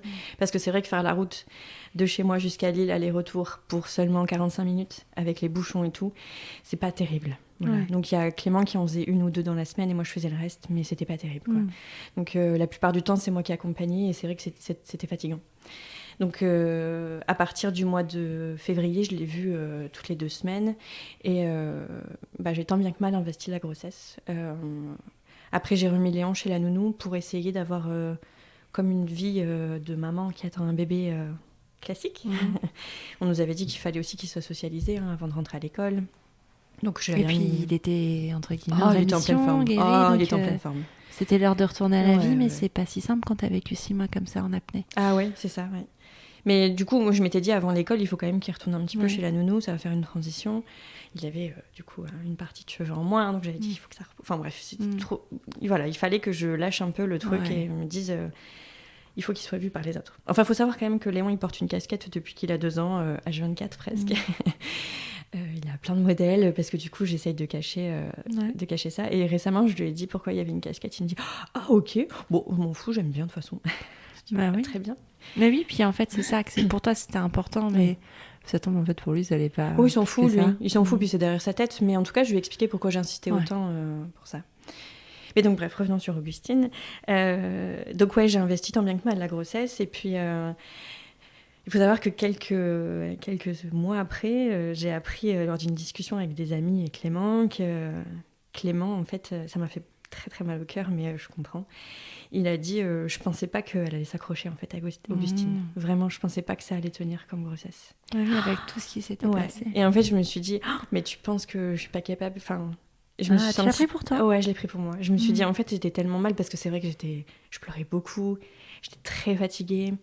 Enfin, j'étais vraiment au plus mal, quoi, au plus mal que tu peux être. Enfin, vraiment, je m'étais jamais sentie comme ça. Donc, je découvrais toutes des sensations que je connaissais pas. Et j'ai vraiment eu du mal à remonter la pente. Du coup, au détour d'une discussion, il dit je pensais pas qu'elle allait tenir, quoi. Et là, ça m'a fait un choc. Ça m'a fait un choc et en même temps, je me suis dit effectivement, j'étais pas du tout accueillante pour elle, quoi. Ouais, mais elle voulait être là déjà. Oui, elle avait besoin. Elle faisait déjà partie de cette famille. Et au-delà de ça, dire ça, c'est pas non plus juste pour les personnes qui perdent des bébés. Oui. Parce que c'est de la faute de personne. Ah non, tout à fait. Non, c'était pas toi non plus qui était pas en capacité, si c'était passé quoi que ce soit. C'est pas, voilà. Non, c'était dans le sens de dire que le contexte était tellement compliqué que peut-être que, tu vois, mon corps aurait dit, stop, là, je me préserve. Et non, Et pourtant, il y a aussi des bébés qui s'accrochent dans des circonstances qu'on n'imagine pas. Il y a des dénis de grossesse, des bébés qui vivent on sait pas tout ce qui est déconseillé pour les femmes enceintes, mais qui vivent quand même et qui tu vois, donc malheureusement, il n'y a pas de règle pour ça. Non. Mais c'est vrai que ça m'a touchée, en fait, qu'ils me disent ça, parce que... Enfin, il me l'a pas dit, en plus. Il a dit, lors d'une discussion, ça m'a touchée parce que je me suis dit, effectivement, je pense que j'étais dans un état de détresse émotionnelle dans lesquels je ne me rendais pas compte, en fait. Et j'ai probablement fait du mal à Augustine, à moi aussi. Mais de toute façon, j'ai réagi comme je devais réagir. Non, mais écoute, ouais, c'est ça, c'est la circonstance. Et c'est comme ça, j'ai fait comme je pouvais. Ouais. Et finalement, on est là toutes les deux, tous les trois, tous les quatre. Et tout va bien. Mais effectivement, à la suite de ça, justement, à sa naissance, ça a été très compliqué, quoi. Moi... le jour où j'ai dû accoucher, j'avais dit à la maternité, moi je reste pas plus que 2 jours, j'ai un enfant qui est malade, faux, il était en pleine santé, mais voilà, T'étais restée dans cet état d'esprit ouais, encore. parce qu'il devait faire un examen pas très longtemps après, donc tu vois, tu sais jamais vraiment quand est-ce qu'il est plus malade, et puis t'as été portée par un corps médical, pas toujours bienveillant, mais en tout cas t'as été portée par un corps médical, du jour au lendemain, il n'y a plus rien, en février, j'ai été lâchée dans la nature. Ouais, tu comprends pas trop ce qui se passe, quoi. J'ai plus besoin, je peux plus parler à personne. Alors j'ai ma sage-femme, mais je suis quand même en arrêt de travail. On est quand même en Covid. Enfin, du coup, je me retrouve un peu isolée, mais en même temps, c'est moi qui ai voulu l'être. Alors du coup, je ressens des choses qui sont totalement paradoxales, et en même temps, je me dis bon bah voilà. Donc un beau petit terrain pour une petite dépression postpartum, ça. Ouais, bah oui, j'avais commencé. Ouais. Et j'ai refusé de me faire suivre. J'ai refusé de voir des gens. J'ai vu la psychologue de l'hôpital, sauf que cette psychologue, en fait, c'est une ancienne collègue à moi. C'est une personne qui a travaillé dans un autre service en même temps, qui était là où je travaillais. Délicat. Donc je me dis, je suis où ici? En fait, je suis au travail ou je suis à l'hôpital avec mon fils. Je sais plus, je sais pas qui je suis. Voilà. Ouais. Donc du coup, tant bien que mal, j'arrive à cet accouchement. Et l'accouchement se passe bien. Sauf que comme j'ai rompu la poche des os et que j'y suis allée trop tard, il y avait une infection. Un truc comme ça, donc elle a eu des antibiotiques. Et antibiotiques, c'est 5 jours. Tu moi, je voulais pas tout de suite, non. Mais je me dis, est-ce que c'est un hasard? Je crois pas. Non, pendant ces 5 jours, avec cette petite fille. Moi, je le vois comme ça, en fait. Je me dis que je voulais tellement rentrer que j'ai pas pu. Donc j'ai dû rester 5 jours à l'hôpital. Ça a été très long. De ne pas voir Léon, même s'il venait me voir tous les jours. Il n'est pas venu tous les jours, mais c'était très long, très long, d'avoir été autant avec lui, même s'il était chez la nounou, mais matin, soir, et plus rien, avec un bébé que je connais pas, où j'ai pas réussi vraiment à connecter.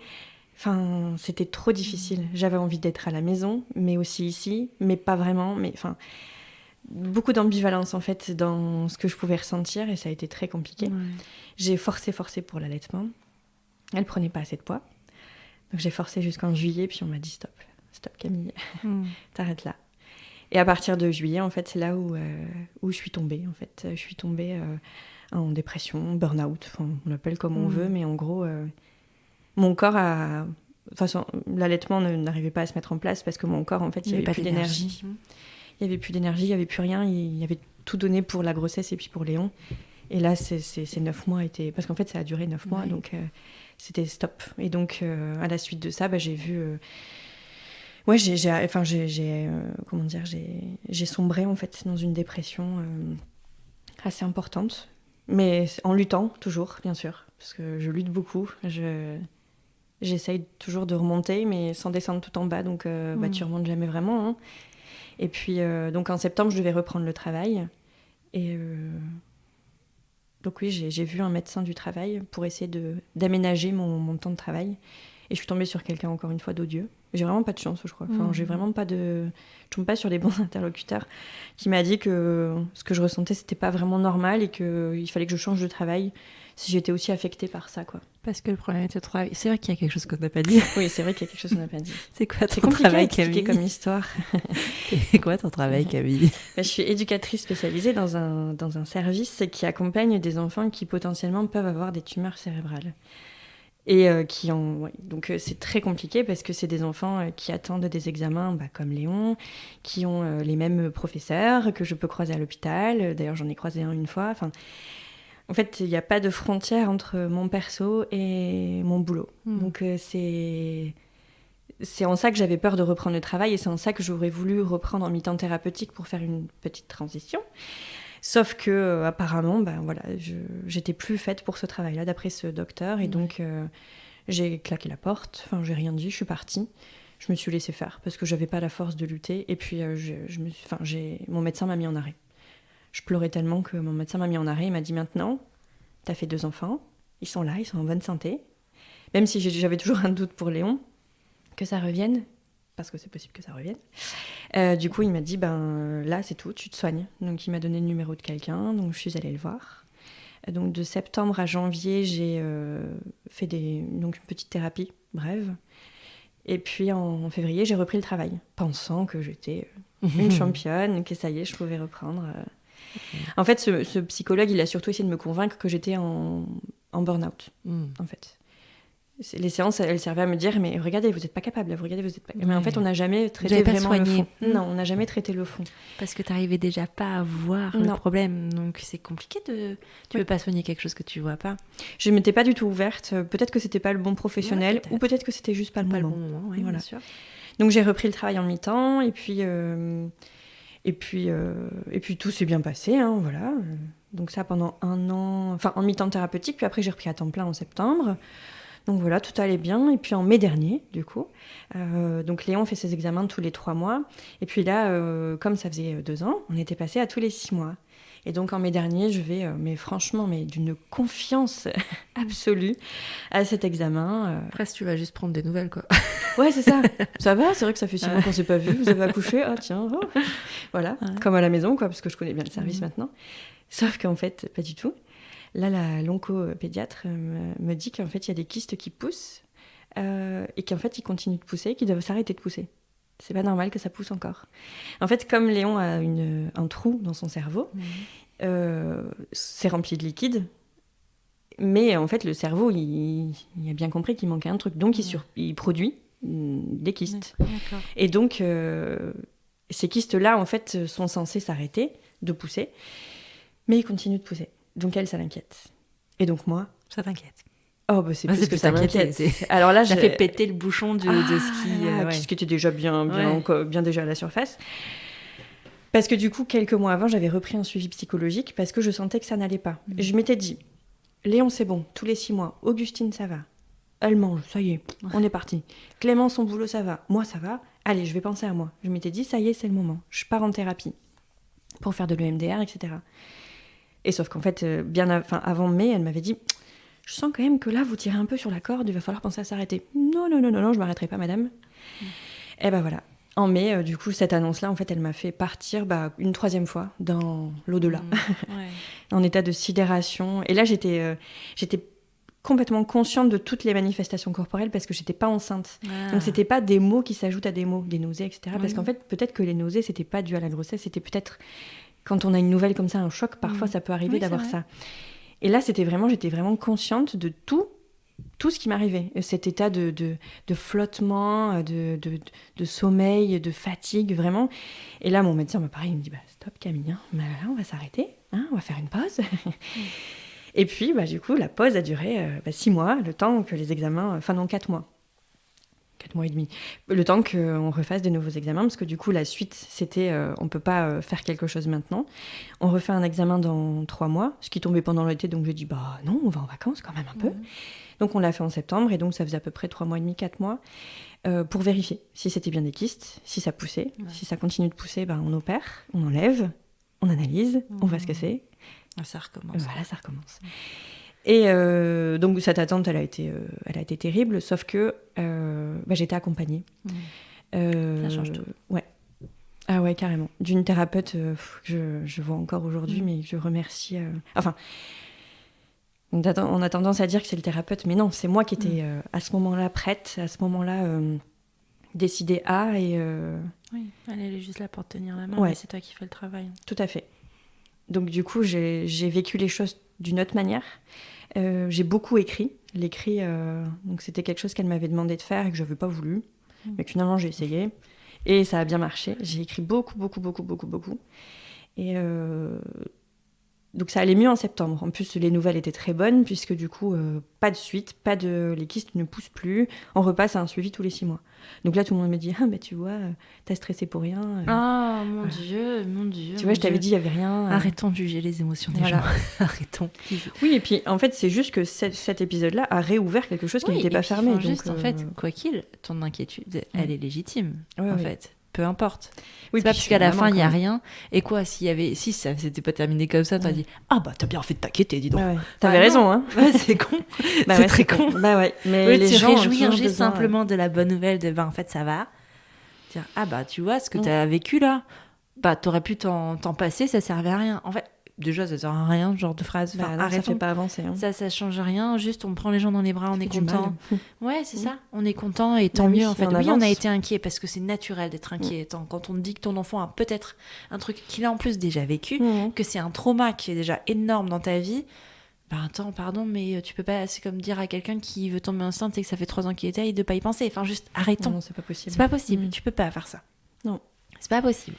Non, et c'est très violent en fait. Mais après, encore une fois, il faut savoir s'entourer des gens qui nous font du bien aussi. Et quand d'autres personnes nous disent ces choses-là, faut pas en tenir compte. Mais c'est vrai que c'est pas facile. Non, c'est dur. C'est dur. Mais c'était dur à l'époque. Mais maintenant, tu vois, j'ai toute une manière de voir les choses totalement différente, parce que le fait que Léon n'ait rien, on m'a dit tu reprends le travail.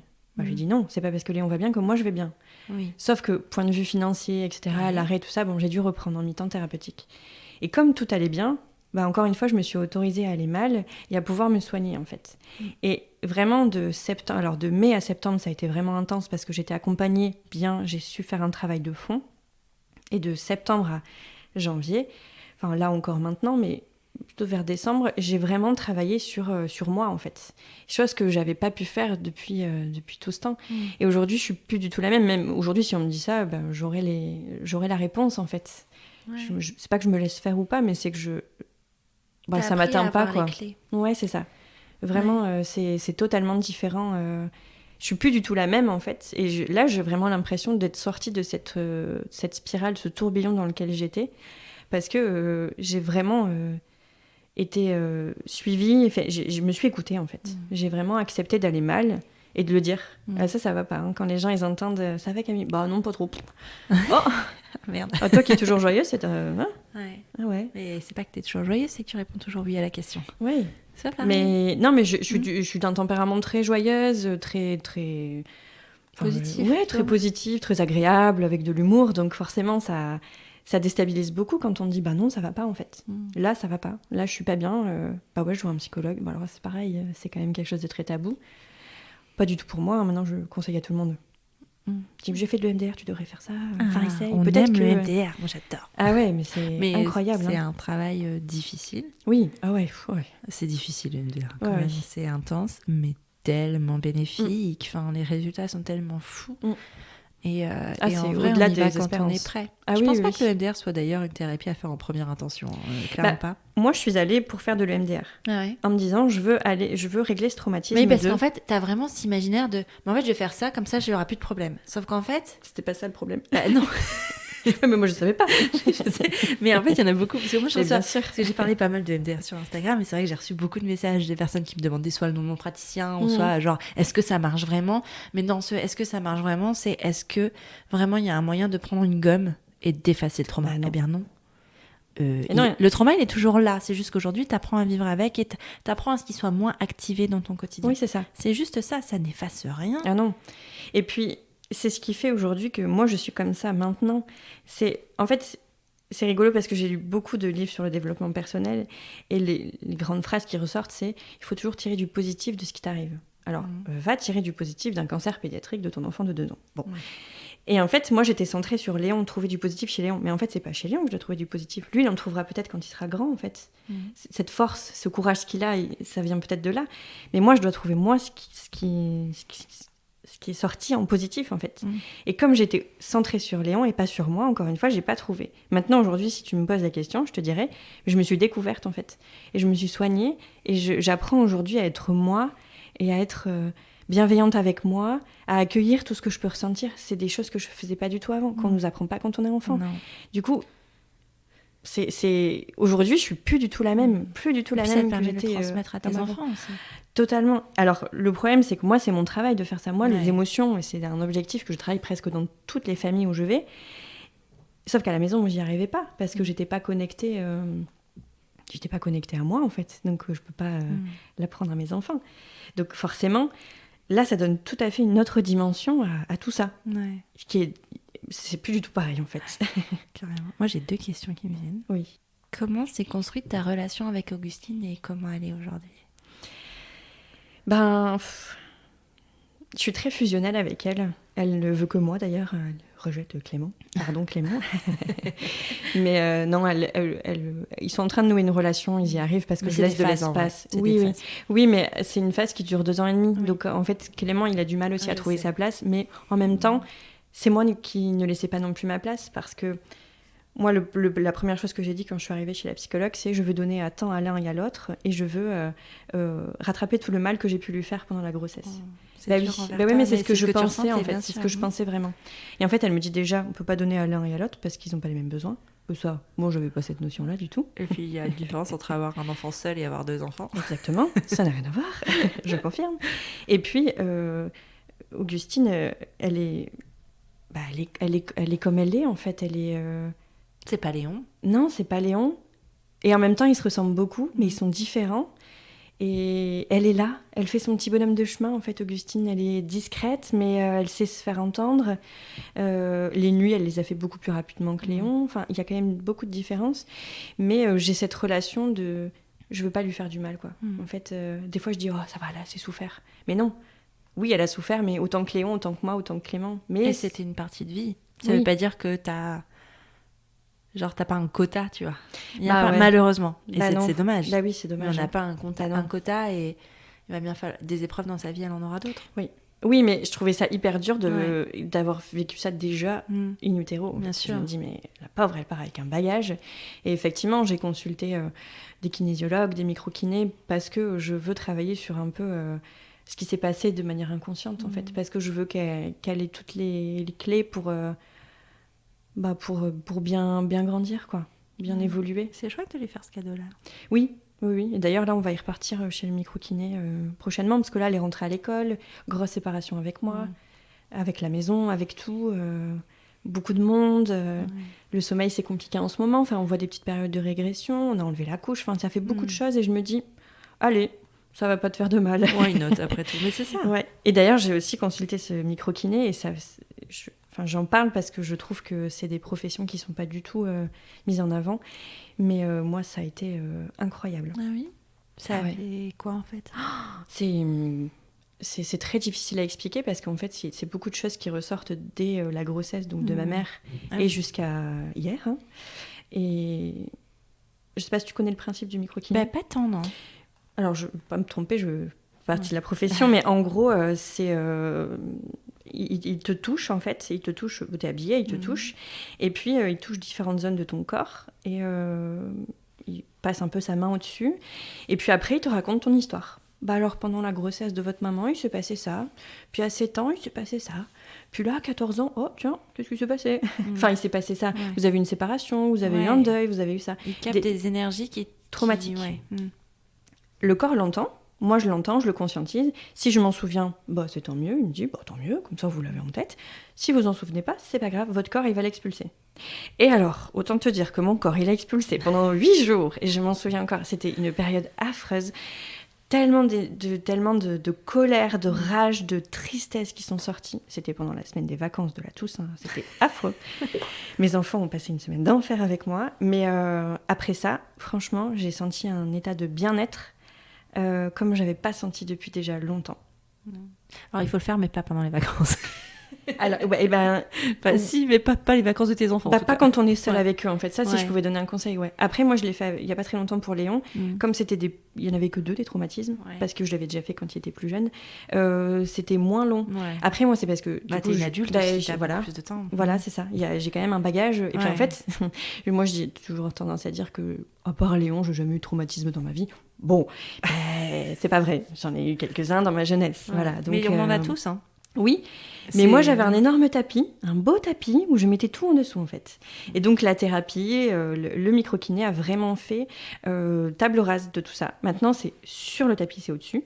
Et je vis à côté, voilà. On cohabite. C'est là, mais ça fait pas trop mal. Non, mais la micro-kiné m'a fait énormément de bien aussi.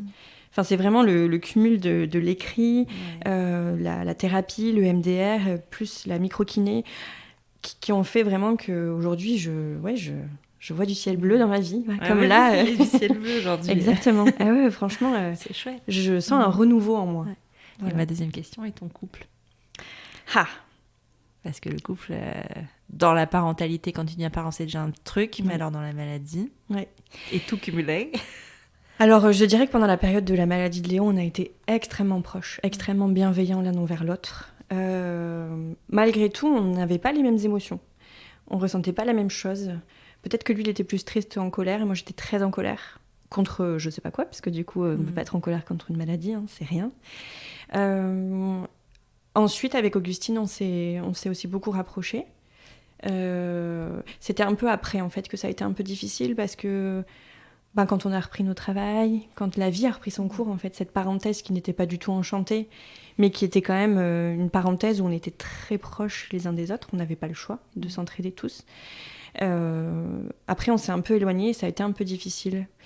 Et puis, disons-le, un deuxième enfant, un deuxième postpartum, c'est dur, quoi. Pour le couple, un deuxième enfant... Les difficultés psychologiques aussi qui sont liées, c'est pas simple. Ouais. Alors, Clément a toujours été d'une extrême gentillesse et d'une extrême bienveillance envers moi, même s'il ne comprenait pas toujours pourquoi j'étais en arrêt, pourquoi j'arrivais pas à passer au-dessus.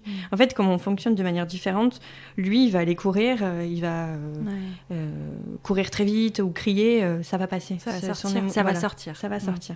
Et moi, en fait, pas du tout. Moi, j'ai besoin de parler, j'ai besoin de je sais pas en fait ce que j'ai besoin. T'avais besoin de le sortir tout simplement, t'avais pas trouvé ton moyen d'expression. C'est ça. Et du coup, on avait du mal à se comprendre à certains moments.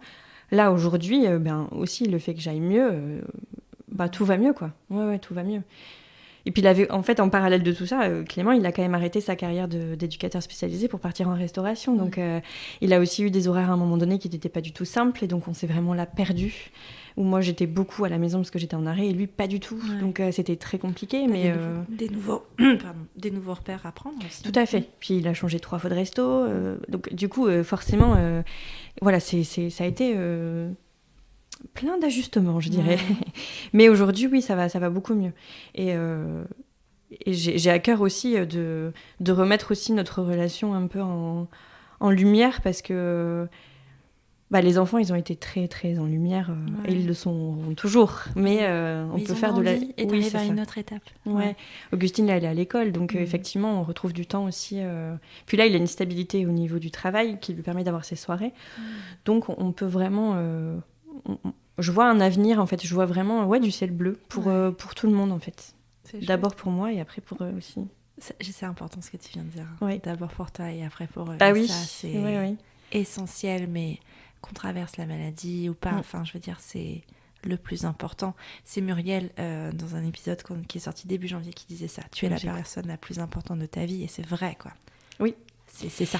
Mais en fait, avant de vivre quelque chose comme ça, jamais je me serais positionnée en première ligne, en fait. Ouais. C'est parce que j'ai fait tout ce travail, c'est parce que j'ai vraiment souffert que je me suis dit, c'est pas possible que je reparte dans un état comme ça. Et la seule manière de pas repartir dans un état comme ça, c'est d'être d'abord consciente de mes besoins. Et il y a aussi une formation que j'ai faite sur de la CNV. Je l'ai fait dans le cadre de mon travail. Donc c'est la communication non violente. C'est rigolo parce que dans mon cahier, j'écrivais toujours les émotions. Mais ça n'allait pas plus loin. Et sortir son émotion, oui, bon, on l'a sorti, ça c'est vrai que c'est bien. Mais en fait, c'est ce que disait Muriel justement, cette émotion, elle est en réaction à un besoin qui a été écouté ou pas. Et quand j'ai une réaction négative, ça veut dire que j'ai un besoin qui n'a pas été écouté, en fait. Et donc maintenant, j'ai vraiment cette gymnastique d'esprit de me dire, là, je suis en colère. Qu'est-ce qui fait que... Quel besoin n'a pas été entendu pour que j'ai cette colère-là ? Est-ce que j'avais besoin d'être seule à ce moment-là ? Est-ce que j'avais besoin d'aller courir ? Est-ce que j'avais besoin de je sais pas, on a divers besoins, en fait. Et cette formation, je l'ai faite dans le cadre du travail. Et en fait, elle me sert un peu. Un petit peu, si, quand même un peu. Mais elle me sert beaucoup plus en perso, en fait. Et j'ai vraiment découvert, encore une fois, ce que c'était de se mettre au centre de soi, de sa vie. Et vraiment, j'avais pas du tout conscience de ça. En fait, on a une perception hyper négative, égoïste de ce truc-là, de se mettre au centre. Oui, parce qu'on alors pense qu'en qu'on fait, est je crois que c'est le truc le plus altruiste possible, parce qu'en fait, c'est en te mettant au centre que tu peux être disponible pour les autres aussi. Oui. Que tu peux être la meilleure mère pour tes enfants, que tu peux être une compagne présente, une épouse, tout ça, que tu peux être une bonne amie, que tu peux être tout ce que tu as envie d'être, même au travail. Je veux dire, si t'es pas toi au centre... c'est pareil, tu peux pas travailler correctement. Et c'est l'acte le plus altruiste possible, en fait, de se mettre au centre. Tu peux pas sauver quelqu'un si tu sais pas nager. Bah non. On peut toujours essayer, mais bon, tu vas couler avec. Ça sert à rien. C'est un peu con. Parce qu'il y a 2 personnes à sauver. Oui, mais c'est vrai, et c'est ça. Oui. C'est que tu peux pas aller aider quelqu'un si t'es pas en capacité, toi, de l'aider. Et c'est triste pour la personne qui a besoin d'aide, mais en fait, il y a des ressources autres. Et ça, c'est pareil, tu vois, c'est avec qui je disais ça? Avec Louise, dans un autre épisode de podcast sur Friendship. Tu peux pas venir en aide à quelqu'un, enfin, tu peux pas être le psychologue de ton ami, tu peux pas être le psychologue de ta femme, tu peux pas avoir ce rôle-là. Tu peux écouter, tu peux entendre la détresse et les diriger, mais tu peux pas la prendre pour toi, c'est pas possible. Bah après tu cumules quoi, sinon. Ça fait beaucoup pour une seule personne. Ouais. Et en fait, quand tu as les ressources en interne, justement, quand tu as bien pris soin de toi, quand tu t'es bien remis au centre, comme tu dis, c'est hyper important, bah en fait, tu vas pouvoir orienter tes amis, tu vas pouvoir être là pour eux. S'ils ont besoin d'aller boire un verre, tu vas pouvoir aller boire un verre.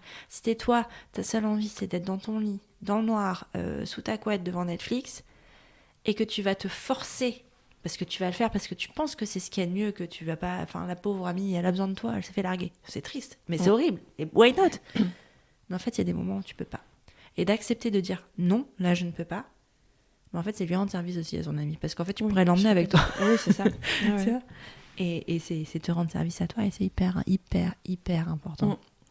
Mais il faut l'expérimenter, il faut essayer, il faut se prendre des murs aussi, bien sûr. Pour se rendre compte, en fait. Mais c'est beau ce que tu fais. Pour toi, pour tes enfants, pour ton mari, enfin pour tout ça, c'est hyper important. Et bon, c'est dommage qu'on doive passer par des épreuves comme ça. Oui, c'est dommage. On devrait l'enseigner. Parce que moi, j'essaye du coup de faire ça aux enfants, enfin, même avec les enfants avec qui je travaille, c'est de les centrer en fait sur eux. Pas les armer parce que ça ferait guerre, ça ferait conflit. Leur donner des beaux bagages, des bases, des bagages pour se dire j'ai un coup dur, mais bon, voilà. Mais tu sais, alors pour les enfants avec qui tu travailles, je ne sais pas, je vais pas t'apprendre ton métier, mais pour tes enfants à toi, c'est toi le meilleur exemple en fait, parce qu'ils te voient au quotidien. C'est bien le problème des fois. Non, mais enfin, je veux dire, oui, mais maintenant tu le fais. Oui. Et en fait, on s'en fout que tu le faisais pas avant. Le principal, c'est que maintenant tu le fais. L'avantage, c'est qu'ils se souviennent pas de ce qui se passe avant, donc c'est bien maintenant. Normalement, non. Donc c'est bon. Et puis en fait, en vrai, il est jamais trop tard, même si ça a 14 ans. Quand ils ont 14 ans que tu commences à le faire, c'est pas grave. Oui, non, ça montre justement que tu sais te réajuster et que l'erreur, elle est humaine en fait. Mais c'est le meilleur exemple de, tu vois. Je te donne des exemples. Enfin, moi, je te disais en off, c'est qu'en ce moment, je vis une période compliquée, le deuil, tout ça. Mais en fait, si je suis triste en fait. Et je l'explique à ma fille. Je lui dis, c'est le jeu. Elle m'a demandé, maman, on ferait pas une pyjama party avec mes copines? Je fais, alors oui, ma chérie, par contre, là, pas avant plusieurs semaines, parce que là, maman, elle peut pas. Quand j'aurai digéré ma tristesse et que ça ira mieux, oui, on le fera. Mais en fait, juste de lui expliquer que, déjà, c'est pas contre elle. Oui, que c'est pas que moi, je veux pas faire une pyjama party avec ses copines, c'est juste qu'en fait, je n'ai pas l'énergie. J'ai à peine l'énergie pour elle, c'est pas pour avoir l'énergie pour une copine. Et juste d'être honnête, sincère dans dans ce qui se passe vraiment, mais ça rend service. Elle a pas cherché midi à 14h, elle me dit ah bah oui maman, c'est vrai. T'as raison. Et puis mais c'est tellement normal maintenant en fait. Oui. Ouais, et je trouve que ça apporte beaucoup d'authenticité en fait d'être comme ça parce que tu te montres comme tu es. Et moi c'est rigolo parce que les gens du coup autour de moi maintenant me disent ça, on sent vraiment que t'es bien en ce moment, enfin t'es là, t'es apaisé. Et du coup, en fait, j'ai plus besoin de lutter contre quoi ou qui, ou je suis là, quoi. J'accepte. Et puis, des fois, c'est des mauvais jours. Mais maintenant, je peux le dire, il y a plus de bons jours que de mauvais jours. Il y en a encore des mauvais jours. Mais les mauvais jours, ils sont pas là pour rien. Eh bien non, tout à fait. Tu peux pas avoir la lumière si t'as pas la pluie, tu peux pas avoir le printemps si t'as pas l'hiver. Et ça, c'est quelque chose que j'ai découvert aussi avec tout ce travail, c'est qu'effectivement, pour avoir de la joie, il faut de la tristesse. Ouais. Elles sont aussi valables les unes que les autres, c'est juste qu'en fait, on les valorise pas de la même façon. On parle parfois... Je tombais sur un truc que j'avais partagé sur Instagram cette semaine sur les émotions, qui disait, il y a pas en fait, on parle d'émotions positives et d'émotions négatives. Non. Intense ou oui, intense. Mais non, enfin, je veux dire comme si... Non, parce que tu peux avoir une joie intense et une tristesse intense. Et pourquoi il y en a une qui est positive et l'autre qui est négative? C'est parce que il y en a une qui fait plus de bien que l'autre. Enfin, c'est plus agréable. Ouais. Mais... il n'y en a pas une qui doit être éliminée, tu vois. Ah non, au contraire. Elles ont leur juste place toutes les deux, tu vois. Et c'est vraiment ce truc-là de... Ouais, la joie, quand elle est intense, c'est extraordinaire et c'est génial et tu sais, t'es lumineux, tout ça. Mais quand la tristesse, elle est intense, c'est ce qui permet de vivre cette joie intense aussi. Tu peux pas connaître l'intensité seulement d'un côté, ça marche pas, c'est pas possible. Et elle fait partie de la vie parce qu'en fait, sur une vie longue, qu'on s'espère longue, on vit des épreuves en fait, tous et toutes, et c'est comme ça. Et ça fait partie du jeu, et ça fait partie du contrat qu'on a signé en arrivant sur cette planète, j'en sais rien. On n'est pas au courant aussi. On n'est pas au courant, mais tant mieux.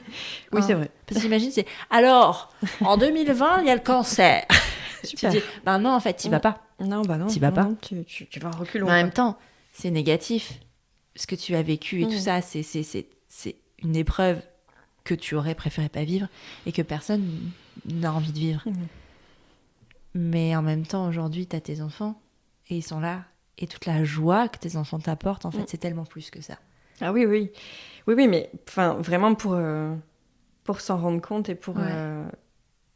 il faut être soi, en fait. Il faut être dispo, quoi. Et... C'est ça. Ouais, parce que... Ça veut pas dire que merci le cancer, hein, vraiment. Ah non, jamais. Ah non. C'est pas ça. Non, mais de toute façon, comme tu dis, dans la vie, il y a des épreuves. Il y a aussi des bonnes épreuves, un nouveau boulot, une nouvelle maison, un déménagement, enfin ça peut être aussi cool. Mais il faut le traverser, en fait. Et c'est ça le plus dur, c'est d'accepter et de se dire que à l'issue, il y a quelque chose, quoi. C'est ça, c'est que quand t'es dans le noir, c'est vivre le noir et pas essayer de le peindre dans des couleurs pastel parce que c'est ce que tu veux absolument voir, quoi. Clairement, à chaque fois, dans ces 3 moments un peu délicats, j'étais dans le noir, j'avançais. J'étais en mode automatique, mais je veux dire, je faisais ce que je faisais, j'essayais pas de trouver de la lumière ni rien. Au contraire, je trouvais que j'étais efficace, je vivais un peu... Je me suis écoutée, par exemple, en me disant, là, j'ai envie de voir personne, là, oui. Et c'est après, en fait. Ouais. Tu vois, c'est vraiment le après, où tu te dis, mince, j'ai traversé ça, mais je suis perdue, je ressens des trucs, pourquoi maintenant c'était... Tu vois, c'est là où t'es perdu et c'est là où justement les thérapeutes... Et t'as besoin d'aller chercher de l'aide. Ouais. Mais justement, tu vois, il y a tristesse et tristesse, tu vois, c'est-à-dire qu'on dit la tristesse passe, ça dépend de ce que tu vis en fait. Il y a la tristesse si tu la vis, qui est là, oui, elle passe celle-ci, et c'est si elle passe pas déjà qu'il faut aller commencer à s'inquiéter. Si elle reste, si elle est latente, si elle peint tout ce que tu fais dans la vie dans sa couleur en fait, qu'il faut commencer justement à dire, en fait là non. Il y a tristesse, que j'identifie et que je sais qu'il va passer parce qu'elle y est à un événement, et il y a tristesse de ce qui vient de l'intérieur de toi. C'est pas la même chose. Ah non. Parce que t'es triste parce que ton fils a un cancer, c'est normal, mais quand t'es triste et qu'il y a un truc à l'intérieur de toi qui rend tout le reste triste et qui a été déclenché certes par le cancer, mais... Ouais, c'est une dépression là. C'est pas pareil. Non, c'est pas du tout la même chose. Non, parce que t'as pas de jour où il fait beau, quoi. Non. T'as que des jours gris, noirs. Ouais. Et là, c'est pas la même chose et il faut aller chercher de l'aide. Ouais. Et de l'aide de professionnels. Parce que majoritairement, les gens qui vous connaissent vous aiment trop pour vous aider. Quand tu fais de la CNV, par exemple, non. Oui, mais la plupart des gens ne le font pas, de la CNV. Tout à fait. Puis dès qu'il y a l'affect, en fait, non. C'est ça, il va du bon conseil. Moi, j'ai reçu des phrases toutes faites. Faut profiter de l'instant présent. J'avais juste envie de raccrocher, quoi. Je supportais pas ces phrases-là. Alors oui, sur le principe, je sais bien ce qu'il faut faire. Sauf que j'avais juste envie d'être soutenue, j'avais juste envie d'être écoutée.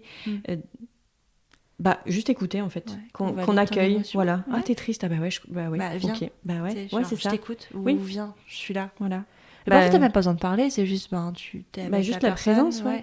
J'ai ma cousine qui m'a déposé des gâteaux, alors qu'elle a beaucoup de route quand même pour venir, quoi. Et elle a fait l'aller-retour pour me déposer une boîte de gâteaux. J'étais tellement touchée par son attention. Elle a pas su me donner des mots ni rien, et j'en voulais pas non plus parce que j'étais dans ma bulle. Mais en même temps, son attention, elle m'a dit, je pensais à toi. Mais oui, je pense à toi, je peux rien faire, mais ça, je peux faire. Mais je suis là. Ouais. Apporter à manger. Alors, la nourriture, ça marche toujours, ça. Surtout quand on est enceinte. N'importe quand. Si vous savez pas quoi faire, amener à manger. Non, mais c'est vrai, c'est des petites attentions. Ouais. C'était hyper agréable. Parce que, en fait, ça veut dire que elle pense à moi, ça veut dire que elle a de la peine pour moi, probablement, mais que... elle n'a pas les mots, mais en même temps, elle fait quand même quelque chose pour moi. Et puis en fait, c'est toujours mieux de faire ce genre de choses plutôt que de dire quelque chose de maladroit qui ferait plus de mal qu'autre chose. Après, malheureusement, il y a toujours des gens maladroits, et même moi, j'ai pu l'être, voilà. Mais, arrêtez de juger l'autre, quoi. Enfin, comme on disait tout à l'heure... Mais en fait, c'est difficile aussi d'accueillir l'émotion de l'autre quand t'es pas OK avec tes émotions. Oui. Parce que tu vois, toi, aujourd'hui, t'as fait ce travail, et moi aussi, j'ai fait ce travail. Donc, en fait, on peut en parler, et on peut entendre et comprendre ce que l'autre dit. Mais il y a 3 ans, t'avais pas fait ce travail-là. Non. Et est-ce que t'aurais été capable d'entendre ? Je suis pas sûre. Non, je pense pas. Et mais c'est pas... Tout le monde le fait pas, ce travail, et tout le monde n'en ressent pas le besoin, ou tout le monde a tendance à être... Enfin, on est plus tendance à mettre les choses sous le tapis qu'au-dessus. Bien sûr. Je te suis utilisé cette expression-là parce que tu l'as utilisée. Et c'est pas, ça veut pas dire que quelqu'un est mieux que l'autre, ça veut dire que les cheminements de vie sont différents. Ça veut dire que chaque chose vient en son temps, qu'il y a des gens qui le feront jamais et qui transmettront leurs casseroles. Tout à fait. Et les casseroles qui seront transmises seront traitées à une autre génération. Et Ou ça, pas. c'est... Mais oui. Ou pas, mais il y a un moment dans une génération, ça sera traité. Parce que c'est pas possible autrement. Mais parce qu'il y a des choses qui sont transmises de génération en génération, des casseroles qui sont pas traitées d'avant, mais même 4 générations avant. Et toi, tu les traites et tu vas, mais attends, mais moi, j'ai jamais vécu ça. Non, mais pourtant, c'est là. Et c'est comme ça. Donc, en fait, ça, c'est une question de cheminement. On peut pas le contrôler, on peut pas, voilà. Et c'est pas toujours simple quand t'as pas en capacité, toi, d'écouter tes émotions. Mais je me dis qu'en ton témoignage, en parlant de plus en plus de ce genre de choses, et ben, ça peut-être que ça amènera plus de personnes à se poser les questions et à accepter de vivre leurs émotions. Parce qu'en fait, c'est pas si simple que ça, parce que ça fait mal. Oui, ça fait mal. Et en fait, t'as pas envie d'avoir mal. Bah non. La thérapie aussi. En fait, on dit... moi, je suis la première à dire dans tous mes podcasts, allez chercher de l'aide, allez faire ça. Mais la vérité, c'est que ça fait putain de mal, en fait, la thérapie. C'est pas un long fleuve tranquille. Il y a des séances plus faciles que d'autres. Mais il y a des séances... tu du ressort, t'es en mode carpette, et c'est dur, mais en même temps, l'après, il est tellement ciel bleu. Bah oui. Il est tellement dégagé, l'après, et il vaut tellement le coup qu'en fait, je crois que je le revivrais, moi, 1000 fois, même si c'était douloureux. Ah bah oui, il faut. Enfin, ouais, le bien-être psychique, c'est quand même... quand t'es bien, quoi. Quand t'as pas envie de mourir quand tu te lèves le matin, c'est quand même agréable. Bah ouais, quand même, ouais. Hein, ouais c'est sympa. Ouais, ou quand tu dis qu'il y a des perspectives, là tu vois, je me renseigne pour des formations futures, etc. Enfin, là, j'avais l'impression, déjà le postpartum pour moi c'est quelque chose de compliqué, je pense, mais j'avais l'impression d'avoir perdu goût un peu à vivre. Enfin voilà, je vivais pour mes enfants surtout, et là je reprends plaisir à faire des projets de vacances, à faire des projets perso. Je me suis mis à la poterie. Enfin voilà, je veux dire. Voilà, je me lance, quoi. Je suis moi, Ouais, t'es toi, c'est ça, c'est toi. Et c'est vrai que, il y a 3 ans, on m'avait dit ça, ou même 5 ans, je pense que non, Mais non, c'est pas possible. Ben si. Donc, c'est ça qui est chouette. Ouais, c'est chouette. Merci Camille pour tout ça, d'avoir posé ces mots, d'avoir partagé ton histoire. Si jamais il y a des gens qui ont envie de discuter avec toi, est-ce que tu l'autorises ? Oui. Et où est-ce qu'ils peuvent le faire ? Est-ce que tu as un compte Insta, tu as un mail, ou alors ils viennent me voir moi et je transmets ? Bah oui. On peut faire ça. Ouais. Ça marche très bien, on l'a déjà fait sur des épisodes. Alors des fois je reçois des mails, ça c'est pas pour moi. pour moi. Mais en tout cas, voilà, s'ils ont envie d'échanger avec toi, ils peuvent passer par moi, par Instagram, @elise_du-bas prenons un café, ou par mail sur prenonsuncafé.podcast@gmail.com, et je transmettrai à Camille qui vous répondra. Merci 1000 fois, c'était trop chouette de discuter avec toi, et puis je te souhaite beaucoup de bonheur et surtout une très longue vie à tes enfants qui continuent à être en bonne santé, parce que c'est trop important, et merci pour tout. Merci à toi Elise de m'avoir reçue et de m'avoir permis de discuter de ça, et ça m'a fait beaucoup de bien. À bientôt. À bientôt. Voilà, c'est terminé pour ce nouvel épisode de Prenons un café. Cet épisode t'a plu ? Parle-en à tes amis et partage-le sur Instagram en me taguant @elise_du-bas prenons un café. Ça reste le moyen le plus efficace pour faire grandir ce podcast. Après ça, tu peux aussi envoyer un max de love à Prenons un café sur Apple Podcast. C'est hyper simple. Tu ouvres ton appli Apple Podcast sur ton iPhone, tu vas sur Prenons un café et tu descends tout en bas. Là, tu mets le nombre d'étoiles que tu souhaites, au choix 5, et tu écris ce que tu veux dans la section Avis. Par exemple, le 27 septembre, Mathilde Dupe écrivait « Tellement magique d'entendre les mots et les réponses aux questions que je me pose sur certains sujets depuis que je suis devenue maman. Ça devrait être pris en charge par la Sécu, tellement ça fait du bien, tellement ça rassure et tellement ça apaise. Merci beaucoup. » C'est moi qui te remercie Mathilde pour le temps que tu as consacré à écrire ce message et les mots choisis, car ils me touchent énormément. Tu es sur Prenons un café, le podcast qui parle des sujets de parentalité, mais surtout d'humanité, sans tabou ni complexe. Je te retrouve la semaine prochaine pour un nouvel épisode. Abonne-toi à Prenons un café sur ton appli de podcast préféré pour ne rien manquer.